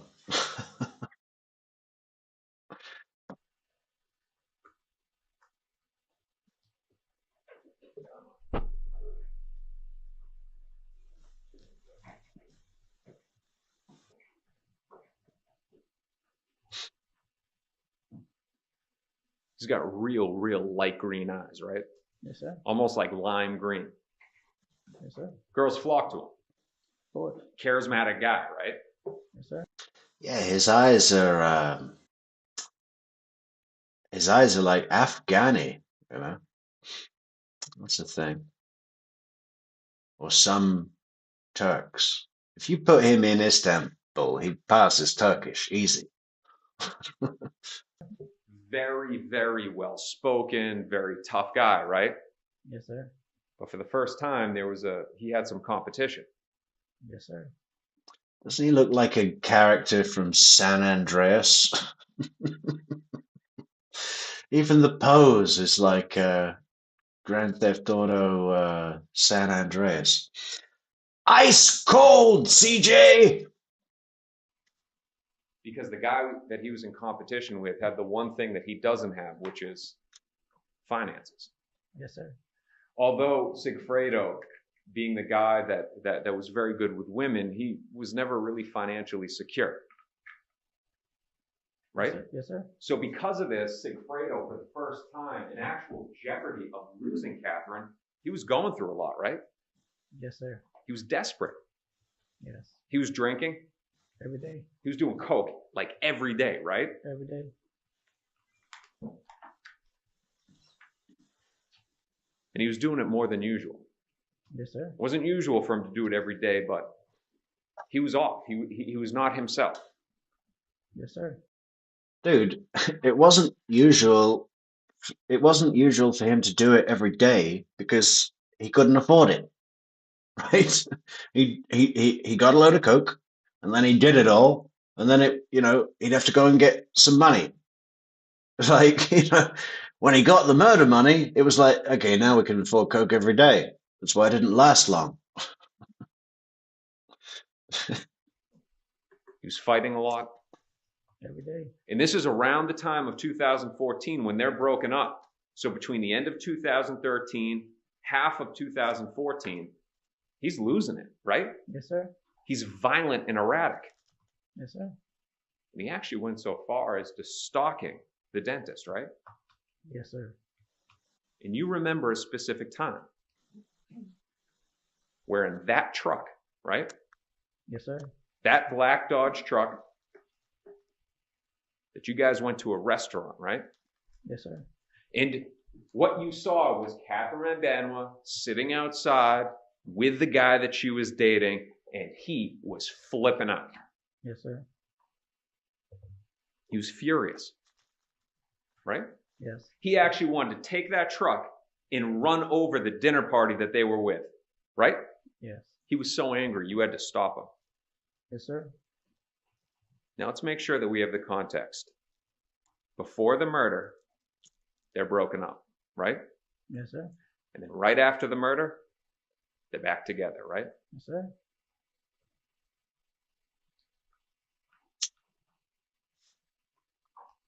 Mr. Rivera, Garcia played you, didn't he? Dude, that line didn't help Katie at all. Think about that. He's just gone through this thing about Sigfredo's all fucked up because Katie's with another guy. He's doing coke every day. He's drinking all the time. He's violent. He's erratic. He was going to stalk the dentist and run over the fucking Yardbird diners, you know. And then the murder happened and they got back together. Doesn't that make it seem like Katie was saying, hey, do this murder and we can get back together? You know, I mean, there's a few instances of tactics in Katie's defense team where it's like, this is not about Katie at all. You're here to protect the link to the Adelsons, and if that doesn't work, to protect the Adelsons. Because who's paying you? You think Katie's family's got 200 grand minimum? 2 trials, 2 Miami attorneys, private attorneys.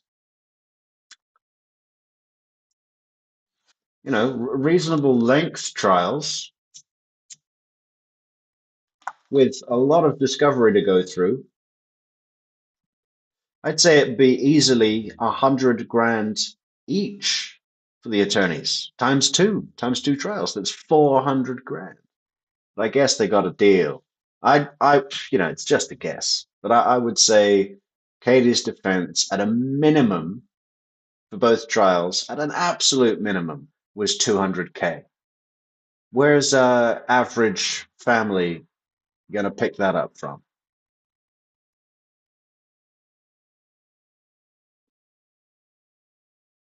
They're not. That doesn't happen. You're gonna take out a loan on that with the stakes as high as they are? You think fucking her family's gonna say, yeah. We believe that if we put up the money, you're gonna get off. No, it's put up by a family that can afford it, right? And a family that need it to come off, whether the stakes are fucking sky high or not. They need to try. They need to protect themselves. Adelson money. It's obvious. And Charlie's lawyer, was it? Isn't Kawas and Associates or whatever it's called, but they share a fucking building. They're on the same floor, the office space, or something like that. Yes, sir. Yes? Yes. He confronted Charles. What you mean confronting Charles? Like you said was in his nature, that this guy would confront the guy that was in between him and the woman that he loved. Yeah. That was his nature to do that, right? Yes, sir. Like you said was in his nature. Yes, sir. Like he told you he would do. Yes. And that confrontation turned into a negotiation between him and Charles Adelson. Yeah. Right? You think they spoke? You've told us that this guy would absolutely confront that other guy, right? Of course. And it would be very awkward. What I'm saying is that Sigfredo Garcia came to you with a job, but he never told you it was for. He couldn't tell you, hey, that guy that I just wanted to run over, we're going to do a job for him. Because you as a Latin King boss, you would say, that doesn't make any sense. The government told you Katie was involved, right? No, sir. No, sir. You went along with it No, sir. because you can't fight the feds. No, sir. So you took it and ran. No, sir. She's been involved the whole time. It's the only Nothing. one he speaks to. I'm sorry? It's the only girl he speaks to is Katie. Whatever she tells him to do, he jumps and do it. That's his weakness. Her right there. Nothing. All right, redirect. Yes, Your Honor.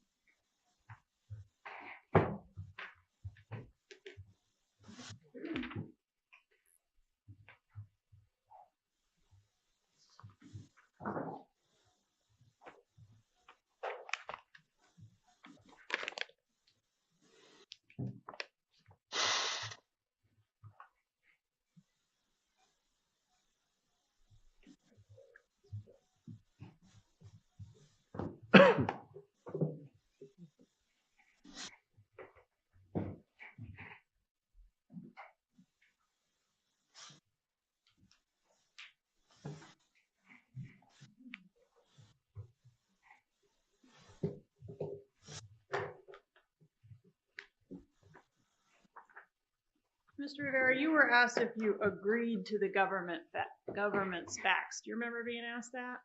What's facts? Did you agree to the government's facts? I think the question is, did you read or have read to you the reports in this case and then just regurgitate whatever was in the reports? Is that what you did? No, ma'am.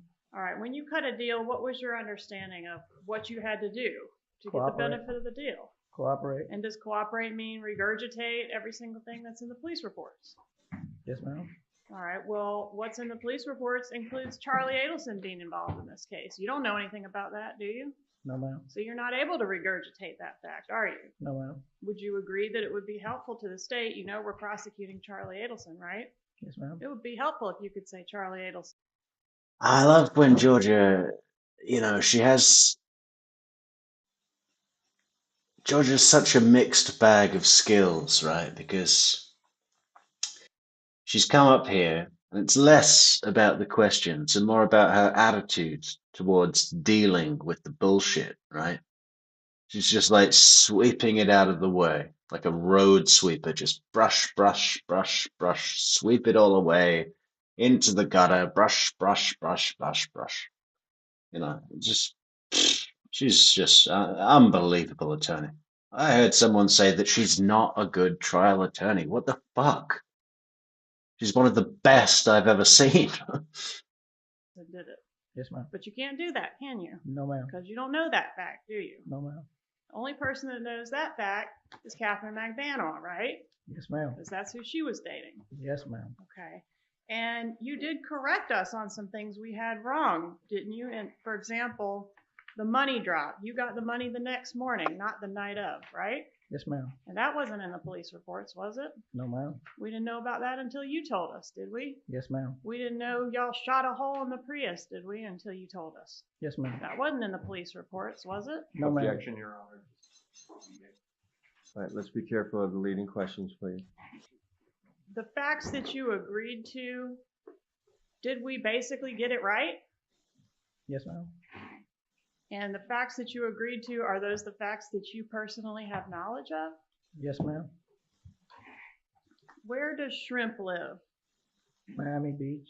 I don't know the address, but she's staying in Miami Beach. Do you remember the map that Mr. DeCoste showed you with the little island? Does she live on that island? Yes. Out ma'am. there, okay. And that's where you sent somebody to pick up Garcia to come get the money at Jessica's house the morning after the murder. Yes, ma'am. All right. And before you sent somebody to go get Garcia from Shrimp's house, did you have your phone in your possession? I had 2 phones, and Anthony has my other phone. All right. And one of the phones that you had in your possession that morning of the money drop, did you use that phone to talk to Katherine Magbauna? She called me. And what did she tell you? She like, who's gonna come get this money? She had the money and y'all need to come get it, right? Yes, ma'am. And that's why you sent somebody out to find Objection, Your Garcia. Honor, leading. Yes, Right. ma'am. Ms. Kappelman, let's be careful of leading questions, please. Those are leading questions. You were asked if Garcia was stupid and made mistakes in this case. Do you recall being asked that? No, Did ma'am. he mess up by talking on the phone, using his phone, making calls? Yes, ma'am. Yes, ma'am. Okay. You were stupid too, weren't you? I mean, you made some mistakes, didn't you? Both of us. Stupid. You're wearing blue partially because you got caught in this case, right? Yes, ma'am. All right. And you brought a phone to do a murder, yes? Yes, ma'am. Did you rent a car in your own name to come do a murder? Yes. Posted something on Instagram from Tallahassee while you were here? Objection, Your Honor, leading. That's not a leading question. Did you Yes. post something? You Yes, did? ma'am. Okay, so all those are mistakes that ended up helping to get you caught. Yes, ma'am. All right, and you were shown this exhibit, states demonstrative C. Objection, I didn't show the witness that exhibit. Have you seen this exhibit before? Yes, ma'am. Objection outside of the scope of cross. Overruled. All right, and you were asked about the phones that you had. I know you don't remember the phone numbers, it's been too long. But you've seen this exhibit before today, haven't you? Yes, ma'am. All right, and you were asked about these phones and these phone numbers way back when we first started asking you questions about this case. Yes, ma'am. Years ago, right? Yes, ma'am. All right, and you authenticated those two phone numbers back at that time when your memory was better as being your phone numbers. Yes, ma'am. Okay, so you don't remember those numbers as you sit here today. I mean, it's been a long time, but That's okay. I just want to clarify what the situation is with the phone numbers. You did remember them at one time. yes, ma'am. Okay, and those, you had seen that exhibit before and authenticated those phone numbers as your phone numbers. Yes, I have, ma'am. All right.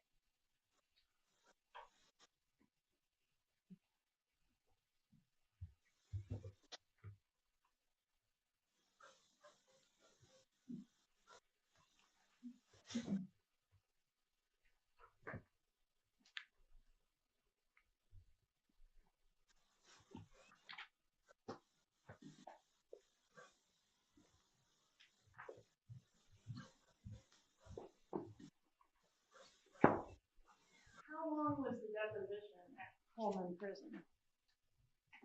I can't remember Who was asking you questions? the two detectives. No, I'm talking about at the prison when we did the deposition. Oh, yeah, I can't. I don't know their names like that, but the two lawyers. The two lawyers were asking you questions, Yes, ma'am. and that went on for a whole day, right? Objection, again leading. Overruled. How long did it go on? I can remember the whole day. It You're was, right. long, it was a long It's a time. long day. Okay. All right, and you were asked many, many questions. Among them, were you asked about the trips and how much you were drinking on the trips, how much cocaine you were using on the trips? Were those sorts of questions asked of you? Yes, ma'am. And have you always maintained in that deposition and all the other statements that you were in fact using cocaine and alcohol Objection, on both trips? improper bolstering, always maintained. Overruled. Yes, ma'am. That's not in dispute, is it? No, ma'am. Okay. And when you were asked about this third trip, you know, I asked, Who's saying Donna's paying 200K, Neverly?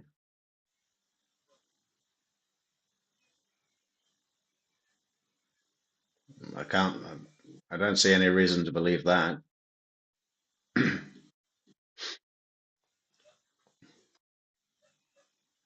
you about in the police reports, there were some things that you didn't agree with. Do you recall something being in the police reports or you being asked questions about a woman seeing two men behind Dan Markel's home sometime before the murder? Yes, ma'am. All right. And what is your testimony regarding whether that was you behind Dan Markel's home sometime before the murder seen by this lady? No, ma'am. You didn't do it. No. You weren't there. No. So that if that was Garcia, he had to be with somebody else. Yes, ma'am. All right. And you don't have any knowledge of when that trip occurred? No, ma'am. If that trip even occurred? No, ma'am. You weren't here. No, ma'am. But if a tall guy and a short guy were behind that home. That wasn't you. No, ma'am. And have you always maintained that? Yes, ma'am. All right. So you've never told anybody that you came here on a third trip. Like, well, Have you ever told anybody that you came to Tallahassee on a third no, trip? I only came on 2 trips. All right. And in the deposition taken of you on March 22nd, 2019, you say, and I'm on the bottom of page 109, starting on line 23, question, why would he have gone with Anthony? Answer, because he was one of us. We used to hang out together, and there was some short person that went back there, supposedly in the back of the house, and I ain't never walked back there. And he's short like me. Is King Anthony short Yes, ma'am. like you? Yes, ma'am. And that's why you thought maybe this is the person Objection, this Your woman Honor. saw. Leading and proper impeachment. We've got leading questions and reading a transcript. All right, Ms. Kappelman, this is redirect. You're asking leading questions. I understand you're moving things along, Yes, sir. but you need to clear up your questions and not ask them in a leading form, okay? Or else I'm going to start interrupting you from this point forward. Yes, sir. And so, how did you learn that someone was seen behind the house? And I love how Georgia always manages to show respect for the judge without kissing ass, you know? It's just efficient. Gotta respect the judge, but, you know, you don't need to fucking go on your knees to do it, you know? Some short guy. I heard it from a detective. All right. And did you or did you not, or something else, disagree that you were the one that was back there? I was never back there. It wasn't you. No, ma'am. All right. Do you enjoy having to testify against your friends? No. Would it have been easier for you if your testimony could have been against someone else, a stranger? Not at all. Nobody. You think it'd been hard no matter what you had to do? Yes, ma'am. But was it particularly hard that you have to testify against your best friend and his wife? That's hard. It hurts. Were you loyal to these folks before this all went down? Yes, ma'am.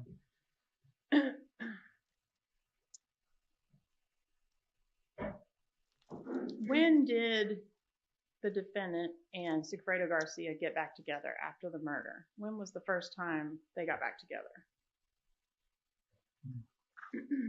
Can't remember.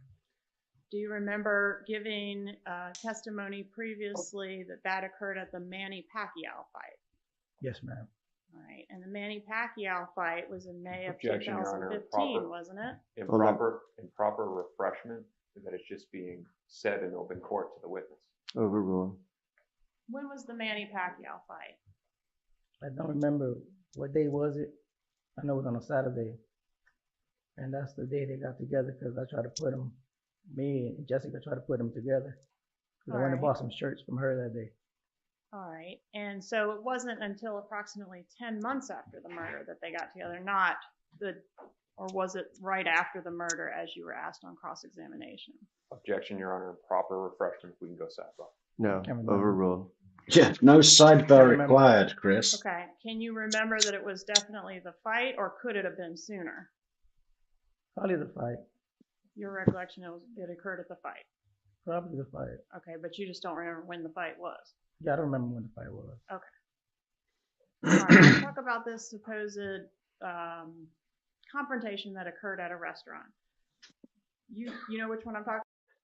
Julia Nielsen, yes. Jackie Fulford and is it Josh Zellman? Yeah, I think it is. Zellman, I have not seen anything to hope for in him at all. Jackie, I think, has got some good spunk. You know, she's aggressive. She's fast paced. She's pretty quick on her feet. You know, she's not gotten anything over the line yet, but they've been huge asks. So I imagine when she's cross-examining Jeff Lacasse, for example, she's going to take off her gloves. And, you know, It's only Donna's jury that matters for Donna. And they'll have a voice in who is selected to serve on that jury. So, I mean, everybody's coming into this thing to win.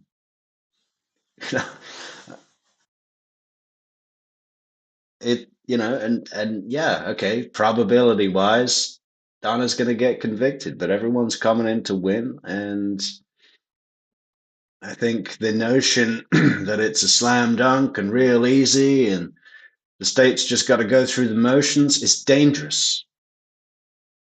It's dangerous. We have to manage the expectations accordingly. And, I mean, trials are there to be won.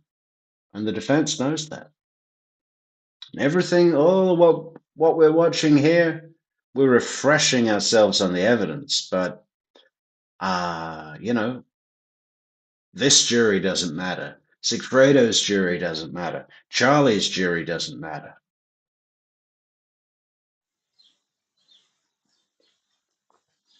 And the Donna in the van thing, swaying some of the long-time scholars of this case from the Discord, from the YouTube comments.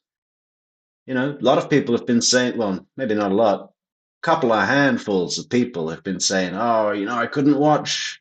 I felt so bad for her shaking in the van. That is exactly, whether it was real or not, the fact that people are feeling bad for her, that's her one card to play in her favor. And you can bet right now that it will be drawn upon every single opportunity. She's 75 years old, grandmother, never got a parking ticket, shaking old lady, being threatened in jail, being extorted in jail, touched in the shower in jail, thrown into solitary, no nutrition, no medical aid, blah, blah, blah, blah, blah. Every single thing like that is going to be hit home to Donna's jury at every single opportunity. And it only takes one jury member with a 75-year-old mother or grandmother that identifies and sees their own relative in Donna to go, I can't do this. I can't send her to jail. And even if the evidence is stacked, if a jury member makes that decision on an emotional level, which they are not supposed to do, which they are admonished not to do, is that admonished? Instructed, more like they're instructed not to do. You will not be swayed on sympathy, or all that by the judge. At the bottom line, at the end of the day, those instructions are instructions, but they're not. What do you call it? If a jury member sways from those instructions, there's no part of the system that exists to admonish that or to correct that. If there were, the whole system would be undermined. And, the judge can't say, hey, you made that decision emotionally and I told you not to. It's up to the jury. And each jury member has a vote. Which is what Darrell Brooks was trying to do, right? Jury nullification. Yeah, so it's concerning. It's not a sure thing. Trials are there to be won. Zellman, I don't think he's got a hope in hell of doing anything. Jackie Fulford is probably the most, even more than Christopher DeCoste. Christopher DeCoste can be aggressive, a little. And yeah, we love seeing him with Wendy, beating the shit out of Wendy in front of a crowd, baby. But he's not got. Who she reminds me of a little is the attorney in the Colin Griffith trial, right? And what happened there? An unbelievable slam dunk of a case. You killed your mother in self-defense. And last year you killed your father in self-defense. You know, what is the deal with that? He got off. Not guilty. All the jury members said not guilty. Not a hung jury, not a mistrial, not guilty, released that day.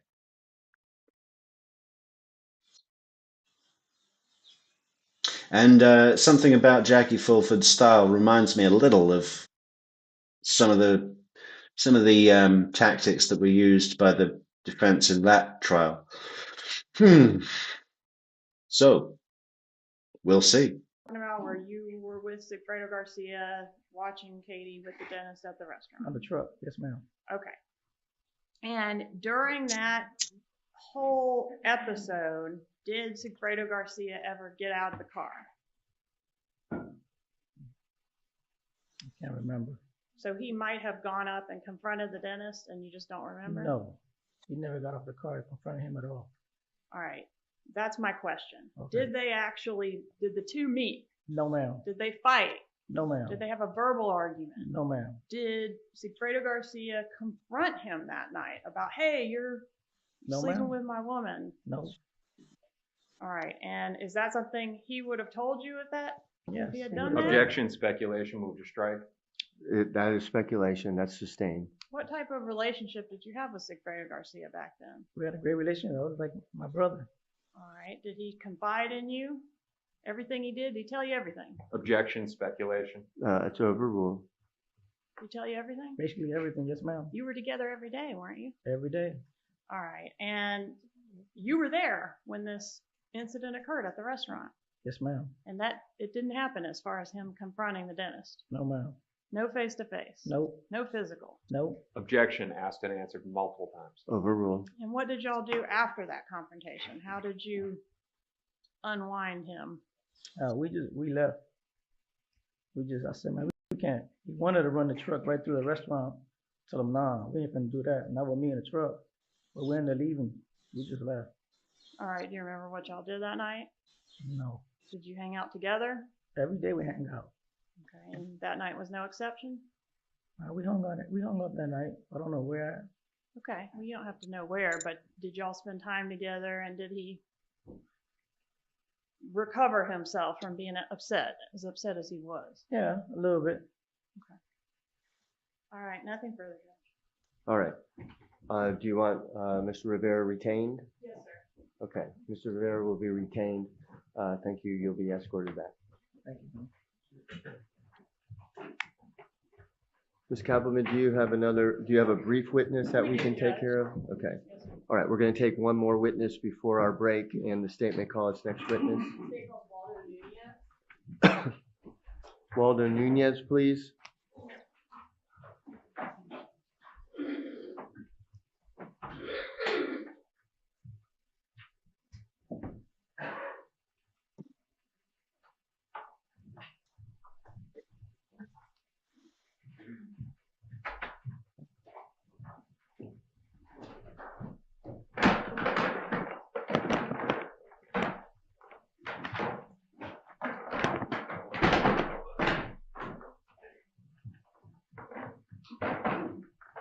Mr. Nunes, if you come up to the witness stand, please. Good morning. Before you have a seat, we're going to swear you in. Okay, please raise your right hand, respond to the clerk. Do you solemnly swear or affirm that the testimony you shall give shall be the truth, the whole truth, and nothing but the truth? Please have a seat.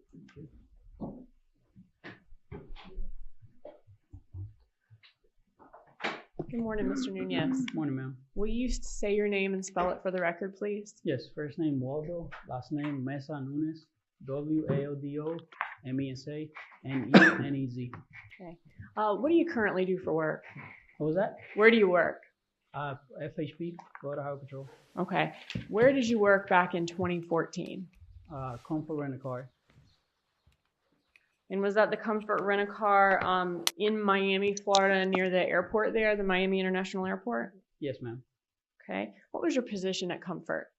I used to work at the front desk, so customer service. Okay.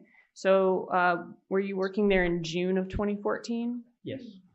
How long did you work for Comfort Rent-A-Car? From 2014 to 2017. Sir? 2014 to 2017. Okay. And during that time, did you work the day shift or the evening shift? Evening shift. Okay. Would that have been from about 4 p.m. to about 10 p.m.? Yes. So whenever someone would come into Comfort Rental Car, as the person who worked the front desk, if they came on your shift, would you be the person that actually filled out the rental contract for them? Yes. Okay. I've left a couple of items up on the witness stand for you. They've been pre-marked and shown to defense as States Exhibit 70 and 71. Do you see those items? Yes, ma'am. Okay. Do you recognize those contracts and the GPS information and license and receipt attached? Yes. Okay. And did you actually have an opportunity before court to look through those as well? Yes. Okay. Whose handwriting is that on the contracts? Mine. Now, our rental agreements and the documents associated with them when someone rents a car, like the receipt for any money they give you or their driver's license, a copy of it, and any GPS information that the car may have attached to it, are those kept in the normal course of business at Comfort Rent-A-Car? Yes. Okay. And would you have created those agreements at the time that the cars were rented? Yes. And in those agreements, you're documenting, and we'll go through them, but you were documenting the circumstances around the rental, right? The car that was being rented, the person it was being rented to, how long, those types of things? Yes. Okay, and is it the regular practice to keep those types of documents that you have in front of you in the course of business at Comfort Rental-Car? Yes. Are those accurate copies of the rental agreements? Yes. Okay, at this time I would enter States 70 and 71, the rental agreements and GPS information and other documentation with the agreements. Any objection? No, Your Honor. Be admitted as States Exhibit 70 and 71. Thank you. All right, permission to publish? You may.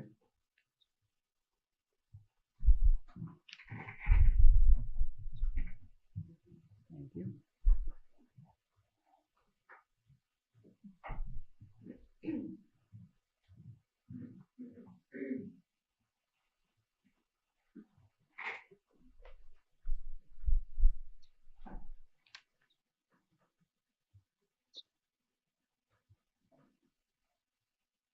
So did you have an opportunity to look at these two agreements before court today, and were you able to identify which one came first? Yes. And which one came first? The one in the bottom. Which one? Yes. And talk to you about that one first. Well, when I say bottom, I meant yes, that one. Okay. And I actually have a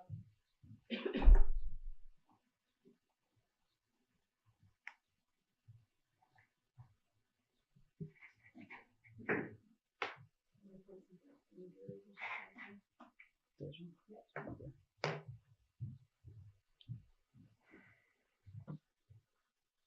All right, what's the name of the person who rented this car? So it'll be on the top there. Sigfredo Garcia. All right, and this is the address he gave you and the phone number that he gave you? Yes. All right, and up here, that this is the Comfort Rental Car address and information? Yes. What type of car did he use? It'll be a Nissan Altima. Right there. Nissan Altima. Silver. And right below the word silver is The license plate. okay, and then what date did you rent this car at Comfort Rental Car? So it'll be this day right here. Is that June 2nd, 2014? Yes. What does this mean? So that would be a deposit that they had to pay if they were paying cash. That's the days that they rented the vehicle for and the daily rate. Okay, so you rented the car for 3 days at $49 a day, and then you said that this was the cash for it and had to put down a deposit. Yes. What do you see here on the bottom of the page?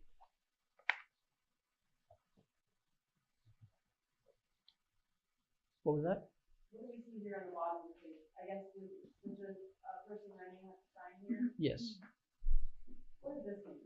That means that they had to return the vehicle on that date. On June 5th, 2014, within the 3 days. rental was due? Yes. Okay, what time was it due? 8:50 p.m. What time was the car rented on June 2nd of 2014 by Christopher Garcia? It'll be that time at the end of the contract right there. And how do you know that? Because usually that's when I started writing the contract. That's when you put the time. Okay, so when a customer comes in to rent a car, you pull out the contract and you start writing it, that's when you put the time down? Yes. Okay. And the car would be due at that same time, but in 3 days' time? Yes. All right. And then are all the rentals that come for rental car that y'all would do kind of in 24-hour increments like that? Yes.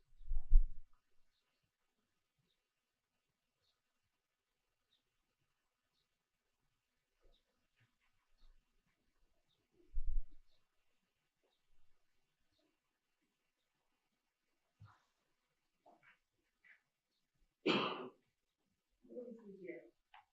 That's a receipt for the deposit. So this is the receipt you would have received when you gave $500 cash? Yes. When someone comes in to rent a car, you get a copy of their driver's license? Yes.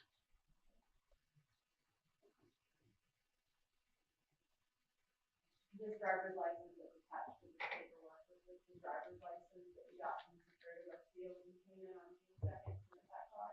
Yes. All right, I'm now going to show you Suite 71.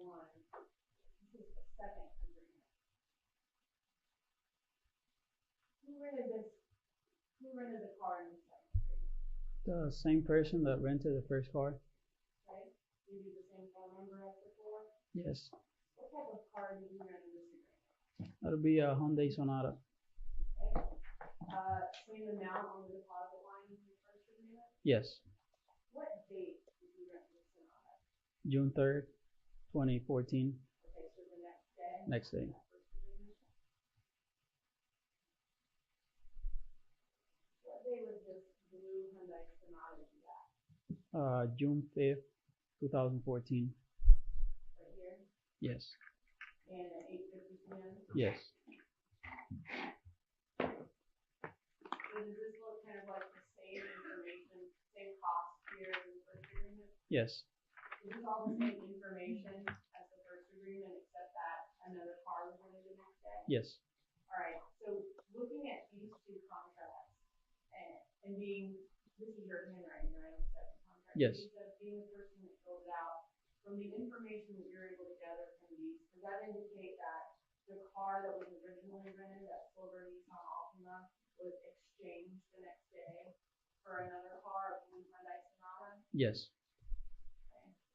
And it was due back still, at that same time, June 5th at 8:50, the same 3 days time from the time that the first car was rented. Yes. You said at that point that Comfort Rental had GPS location on their car. Attached to this rental agreement, are there several GPS locations from places that the car was located during that rental? Yes.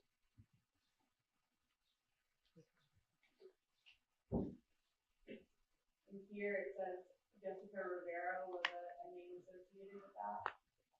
That's the name of the person who owned the account, I believe. The GPS account manager in the rent-a-car. Okay, that was your manager Yes. at the rental car? Yes. Okay, so that would have been the person whose name was on the account and pulled the information? Yes.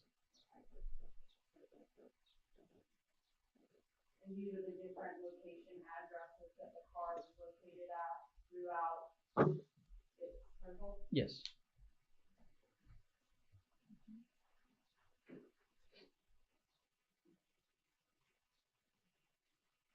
Those are all my questions about the rental agreement. I did have one more question for you though. I'm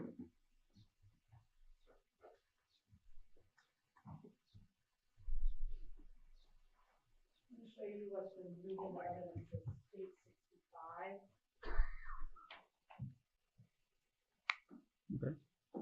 Nice to see a bit of Sarah Dugan. Yes. Let's, I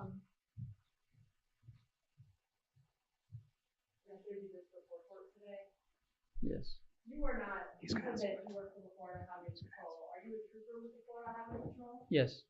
She's not mic'd up You're though. not the trooper who issued this traffic citation, though, right? No. Try and turn it up a bit. Oh, Yeah, I'm not the trooper who issued that citation. Okay. I just want to ask you. Your Honor, I'm going to object at this time. She's asking this witness's opinion on a ticket that he did not author. Well, she hasn't asked any question yet, so I don't know what the question is, so overruled. The Florida traffic citation. going for 150. Is there any information on here that would indicate that Rivera was alone or with another person at the time that this traffic citation was issued? All right, hold on. What's your objection? Improper opinion, speculation, lack of personal knowledge. Overruled. If you can tell from that citation, you can answer the question. There's no information on any passengers in the citation. Okay. I want to ask you specifically, so on here, it doesn't say whether he's alone with one other person or with two other people. No, I don't see any of that in there. Okay. I want to ask you about this specific box here, because I know it's very small print. You had an opportunity to look at it today, though, right? And you said that this box has 16 passengers and it's checked no. Mm-hmm. Okay. Is there such thing as like a 16 passenger van? Yeah, there's a 15 passenger van. Hold on one second. What's your objection? Your Honor, I'm going to object the lack of personal knowledge and speculation as to why one officer checked off a box on a ticket. He's not speculating on that. He's explaining what this citation is. He works for Florida Highway Patrol. He can testify to that. You can proceed. Okay, can you repeat your question again? You have to have, what would that indicate here on the traffic citation, that this is checked no for a box that says 16 passengers? So, as far as I can tell, those boxes are endorsements that you have to have in your driver's license. If you see there's CDL, hazardous material, and stuff like that. I believe those boxes are checked no, because either the vehicle he was driving was not a 16 passenger van, or there's not an endorsement in the driver's license. Okay, so it's not a commercial vehicle, it's not a hazardous materials vehicle, it's not a 16 passenger van, it's not a motorcycle. Yes. Okay, thank you. Cross-examination? Thank you, Your Honor.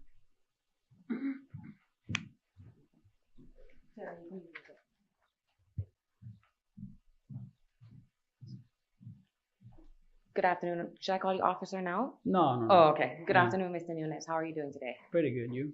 I'm doing well. How long have you lived in Miami? Since 2013, March. Okay. And have you lived there ever since 2013 until now? You still live there? Don't live there now. Okay. Where do you live? I live in Melbourne now. Okay. But in 2014, when you were working at the Comfort Rent-A-Car, yes, you're very familiar with that area around the Comfort Rent-A-Car, right? Yes. Okay, that's the Comfort Rent-A-Car. That's one of the rental car places that's right by the Miami International Airport. Is that correct? Yes. Could you even estimate or guess how many different businesses are in a 1 mile radius from your Comfort Rent-A-Car in all directions? No. Over thousands? Yes. Okay, that includes homes? Yes. On the outskirts of Miami International Airport? Yes. And we can't even begin to count how many people drive through the airport on a daily basis, right? Not even close. Not even close. So when you work, and Comfort Rent-A-Car back in 2014 was pretty busy, right? Yes. Because it's one of the rent-a-cars that services the airport, right? What was that? It's one of the one of the rent-a-cars that's close to the airport. Yes. Okay, you guys get business for tourists that are coming into that international airport. Yes. All right. And how many customers do you think you dealt with in the month of June? I don't know. Hundreds? Probably. Probably. Okay. You don't have an independent recollection and you can't picture who it is that walked in. You couldn't tell me what he was wearing, anything like that when that car was rented. No. Okay. And what you use in order to help you remember things are those documents, right? Yes. That's why those documents are so important, because you use them to keep records of everything that's happening in the business. Yes. Just in case someone comes to you 2 years later and tries to ask you something, you look at those documents in order to determine, some facts. Yes. So you wouldn't be able to tell this jury what Sigfredo Garcia was wearing when he came and rented that vehicle. No. Okay. You wouldn't be able to tell me who came or how he even got to Comfort Rent a Car, right? No. Did you guys have cameras inside your business? I don't remember if when we started we had cameras, and I don't remember if they have any records of cameras in the business. Okay. No. Do you know if there are any cameras outside the business? I believe so. Okay. And there's also possible cameras that are on the businesses that are surrounding Yes. Comfort Rent a Car, right? Yes. And I want to go back and address.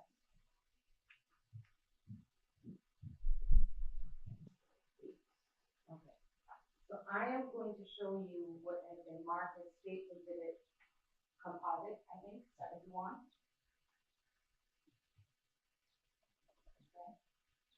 Okay. And you filled this out, correct? Yes.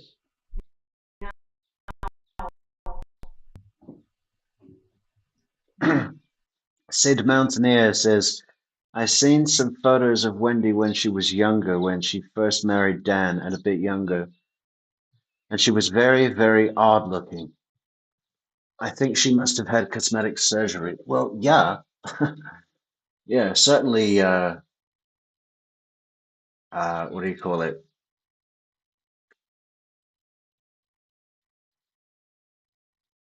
What do you call it? Like beautification, but what is it? Like artificial beautification?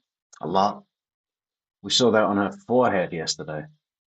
The wrinkles only start at the very, very top inch below the hairline. That's bizarre. I mean, she still looks fucking odd now. Where's our picture? Where's our picture?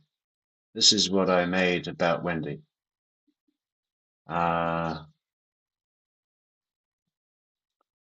This one. Oh, I need to make it small. Why is that so big? Okay, hang on. Oh.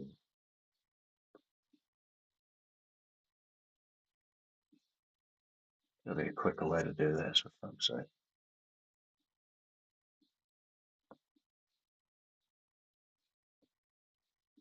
Here we go. Here we go. You know? Just like, what is wrong with her fucking face? This looks more normal than the real thing.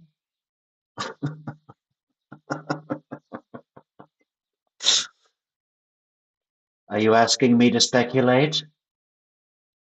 I don't understand the question. Is it a question? I was called to be a witness and I'm testifying. I've done nothing but help in this process. I spoke to the police for 6 hours. I was interrogated. I gave them my computer, my cell phone. What else can I do? I was advised by my lawyer not to look at anything. Also not to watch. Also not to listen. Don't read. Fuck you, you fucking psycho.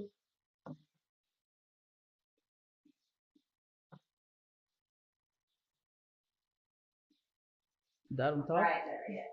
Daytime in. Okay, so there's a slot there for you to record the time that the person came in there, right? Yes. Okay. And even though you're looking down here, you're saying that this is your regular course for just 24 hours? Yes. But you can't say with 100% certainty that that's the time that he came in there? Not 100%. Okay. And then so the next day, if we're going by what you're saying on the other rental car, is your testimony that he came in at the exact same time the very next day to change up car? I can say he came in at the same exact time. The time that you see there is the time that the vehicle is due in. So I go by the first contract.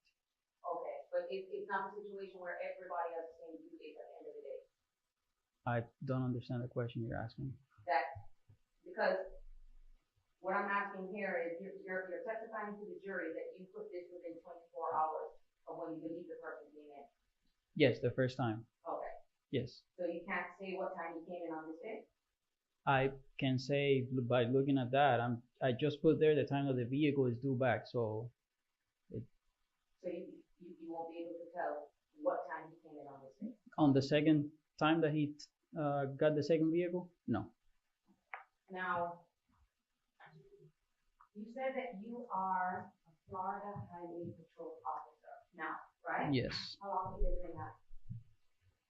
It's about a year and a half now. Okay, what county do you work for? Brevard County?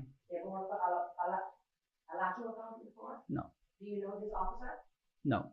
Okay, have you ever spoken to this officer? No. Were you an officer in 2014 when this ticket was written? No. Do you have any idea why Officer Downing checked officers in anything? No, that would be up to him. Right? Yes. And we need to ask him. Yes. So if he said that, oh, I checked this box because there were no passengers in the vehicle, the best person to ask would be him, right? Yes.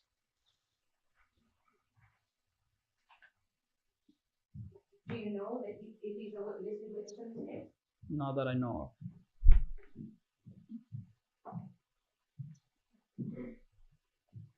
When was it that you were ever approached about giving information concerning the documents that you filled out? What, the contract? On the contract, yeah. How many months, years after were you approached? So I rented a car in 2014 and I came to the first trial, so I don't know. But I'm talking about when the detectives first approached you and first just came to ask you questions. Can I refer to my notes? Because I have when they came to see me. Yeah, and just at the rent-a-car. That's the correct. Day. And that's the first time you ever knew about this case is when some detectives and they identified. I don't know the day of the top of my head, but I have it. I mean, I have no objection, Judge, if he looks. I don't know what he's looking at, but if the state has no objection. Is this your own personal notes? No, this was the notes that I got from the case. Okay, well, Judge, I'll strike. This guy is like, he just looks like he wants to please Kawas, but doesn't know how. That question, I'll rephrase it. All right. Okay, because I don't want you substituting anything. It wasn't anything. the same year. That's what you asked me. That's perfect. It wasn't the same year. No. So is it fair to say it was more than 12 months? Yes. Okay, and when these officers came to you, right, could you readily tell that they were police officers? I don't recall that. Did they identify themselves as police officers? They did identify, yes. Okay, were they nice to you? Yes. They spoke to you and gave you an opportunity to explain what you knew about this case? What I knew about the rental, not the case. I don't know. Oh, no, just the rental, the things that you have knowledge of about this case, because your knowledge is only limited to those rent-a-car agreements. Okay. Your Honor, may I have one moment, please? Yes.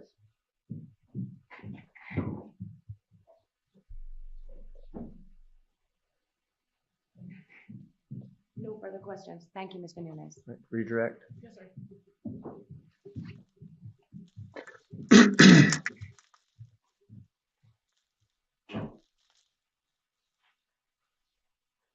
Okay, that's the 4-hour mark, guys. I'm going to check who the next witness is. If it's a long witness, we're going to wrap it up. You don't know what time he came in to exchange that car because it's due back at the same time and the same date as his first contract. Yes. You don't know what time he came in. I know she's quiet. She's away from the mic. There's nothing we can do. Exactly. First contract, though, you said you do know what time that you rented this car on June 2nd because it's due exactly 3 days from the time that he rented it. Yes. And you said that you put the time at the same time that he comes in, says, I want a car, and I'll fill out the contract. Yes, at the time I started writing the contract. The time you started writing the contract. Yes. And that's when you put 8:50 p.m. Yes. Okay. You were asked. Just a moment.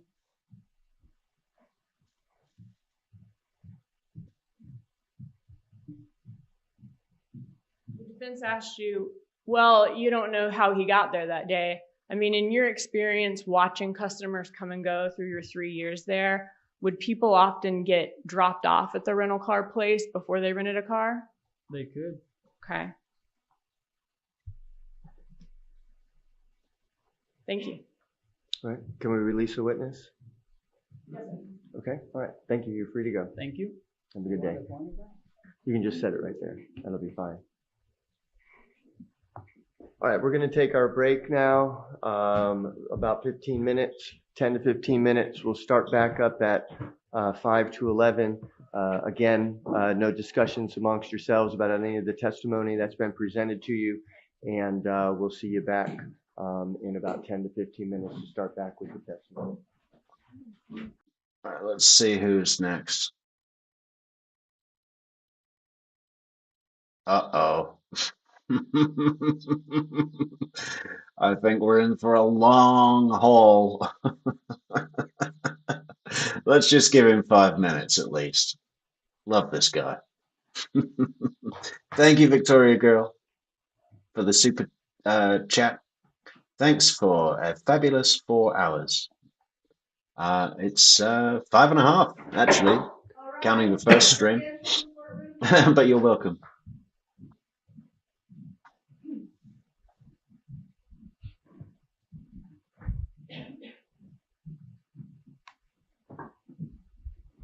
Ride-in shotgun is the best, and I'll just say with the promotion of resident Chief Secretary Neverly Darling yesterday, I've been working on a tree diagram of everybody's job titles in the True Crime Metrix setup here. I've promoted myself. So I am now operating under the job title of Chief Senior President Boss. In fact, I think it should be Mr. Chief Senior President Boss. No, I'm not going to reveal all of them now, but there is a tree diagram here. And I think we are closing in on everybody's it's been a really interesting exercise for me. And I think there's some value in this, obviously it's a bit of fun and it's just part of the game really. But actually I think it will be beneficial overall to kind of define people's, I've been thinking about each individual moderator and what they mean to the community, and for my own head, and maybe when we hand out everybody's titles, it's just going to feel a little bit more structured. I mean, it's an interesting exercise, and soon to be revealed, guys. Soon to be revealed.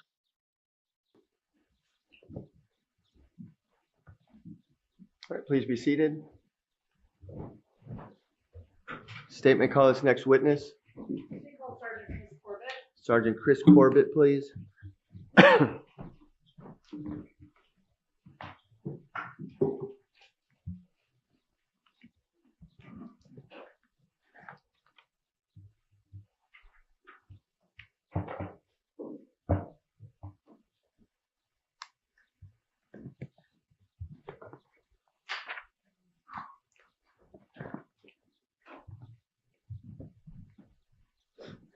Good morning. Before you have a seat, we're going to swear you in. Please raise your right hand. Respond to the clerk. Do you solemnly swear or affirm that the testimony you shall give shall be the truth, the whole truth, and nothing but the truth? I do. Please have a seat. Good morning. Good morning. Will you introduce yourself to the jury and spell your name for the court reporter, please? Certainly. My name is Christopher Corbett. That's Corbitt, and I am a sergeant with the City of Tallahassee Police Department. Are you a sworn law enforcement officer, Sergeant Corbett? Yes, I am. How long have you been with the Tallahassee Police Department? I have been with the Tallahassee Police Department for coming up on 27 years, and I have been a sworn law enforcement officer for almost 30. And what's your assignment there at TPD? I currently supervise the Technical Operations Unit, and that is a unit within the agency that is responsible for sort of all the high-tech or ways we use technology to assist in criminal investigations. And how long have you been the sergeant? I'm sorry, please finish. So the technical unit or technical operations unit is responsible for things such as computer and mobile device forensics, could be audio video monitoring or audio video retrieval, CCTV retrieval, and then communication record analysis, which is what I spend most of my time doing. And how long have you been sergeant with that unit? I believe I was promoted in 2012 for that unit. Can you tell us a little bit about your background and training in the areas of cell phone analysis?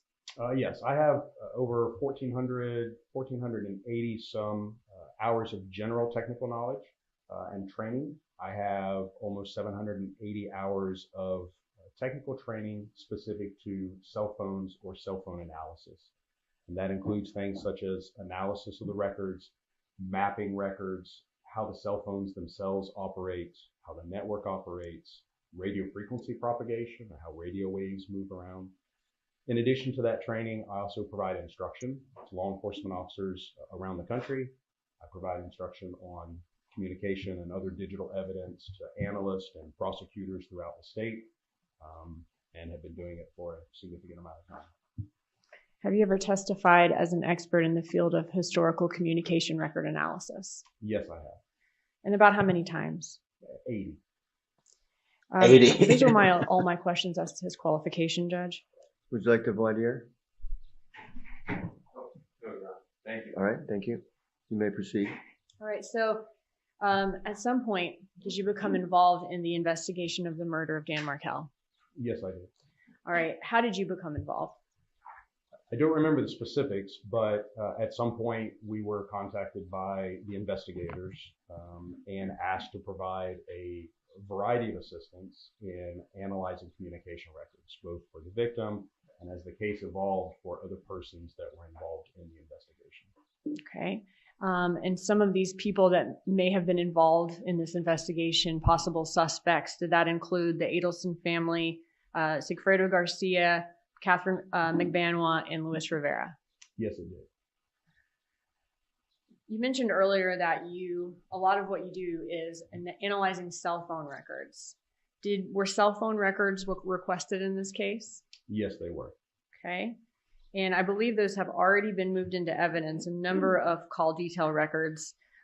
We have the call detail records for Luis Rivera, Sigfredo Garcia, Wendy Adelson, Donna Adelson, Charlie Adelson, Harvey Adelson, Katherine Magbauna, and also the victim, Dan Markel, in this case, right? Yes. Now, do each one of those call detail records, they contain a certification from the phone company that they are the originating records from that phone carrier, right? Yes. And do each of those call detail records contain a voluminous amount of data? They do. The records that we get from the carriers do contain a significant amount of information, and they're either provided in a spreadsheet or maybe a PDF document or text document. To print those out would be tens of thousands of pages. Some of the records we requested covered a significant date range. So yes, they are voluminous to say the least. Okay. And in your testimony today, will you be relying on a summary of all of those records to assist the jury in understanding those records and how they relate to other evidence in this case? Yes, a summary, and that summary does contain some of the actual raw records, and some of the summaries are created from those records. Okay. I've left in front of you State's Exhibit 73. It's in the notebook. Can you take a look at that? Now, this notebook, is that a PDF copy of the summary that you created for this case? It is a printout of the PDF copy, yes. Okay.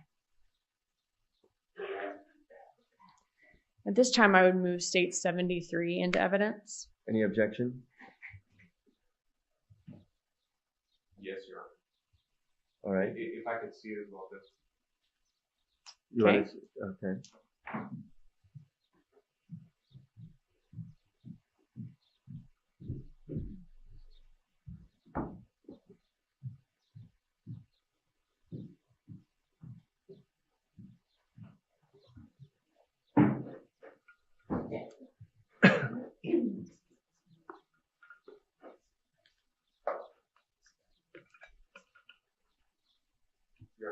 sidebar, please.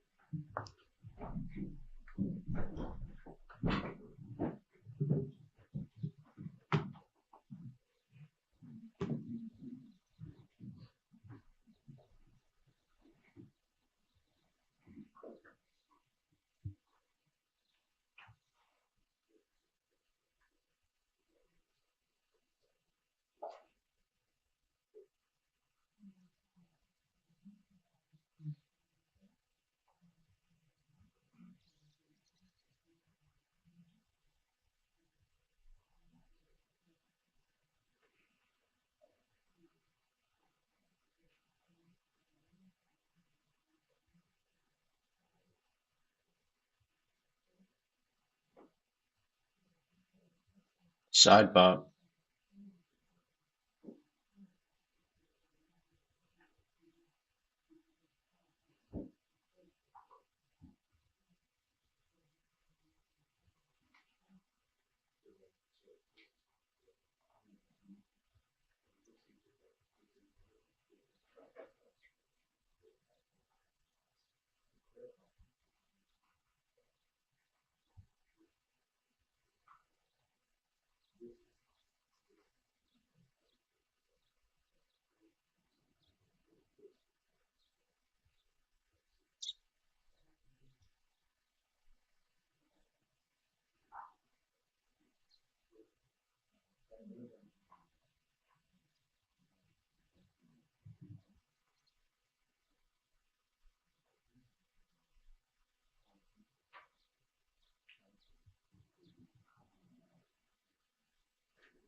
I guess we shouldn't, let's come back to Sergeant Corbett.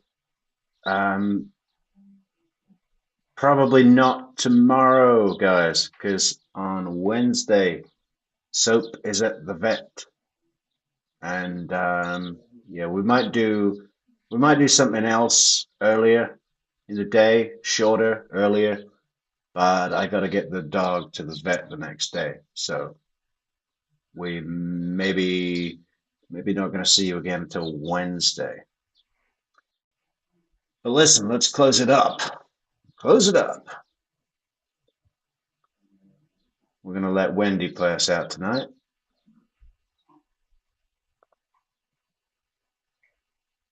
Where's our mute button? Let's have a quick look at this chat. Riding Shotgun says, if you have to go to bed because your wife and kids stress you out so bad, you might be Harvey Adelson. Yeah. Take a pill. Make dad take a pill. Don't get sick over it. Take a pill. Oh.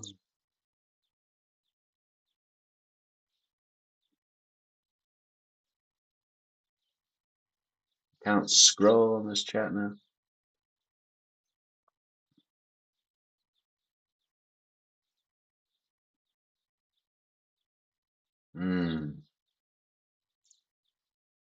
If you tell your son on a wiretapped phone that this involves the both of us, you're probably an Adelson. I like these. I like this theme you've got. If you hire a white collar crime attorney who sniffs his fingers to defend you on a murder trial, you're probably an Adelson. What does this remind me of? This format you've got going, Riding Shotgun. This is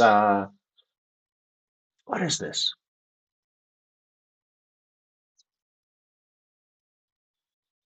I've seen it on a comedy.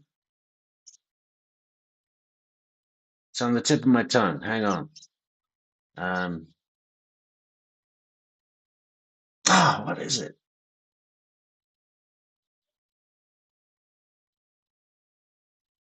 Shit. I'm going to think about that overnight because I know what that is.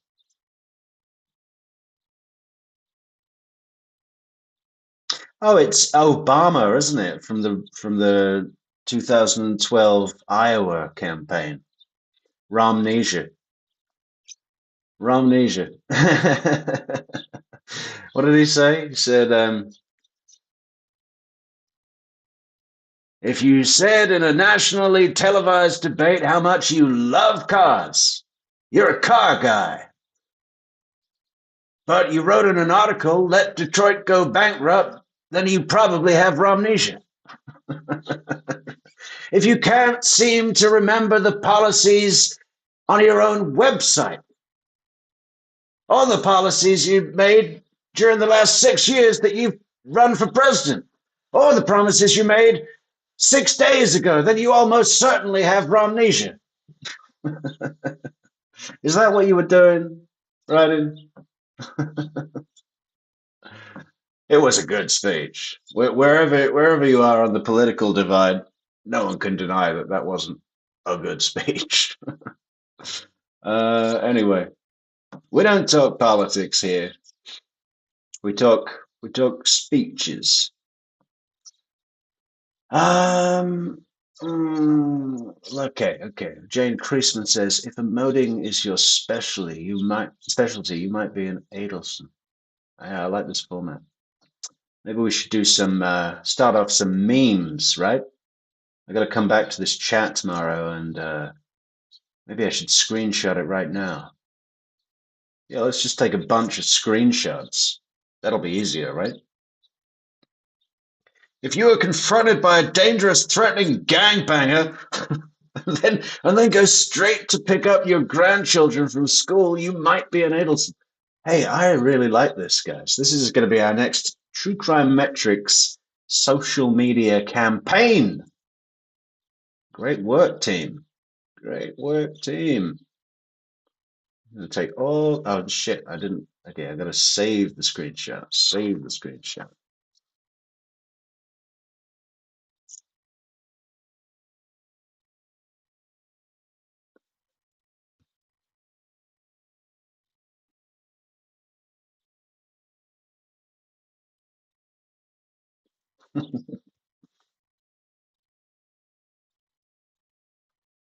We are going to smash it with this campaign, guys.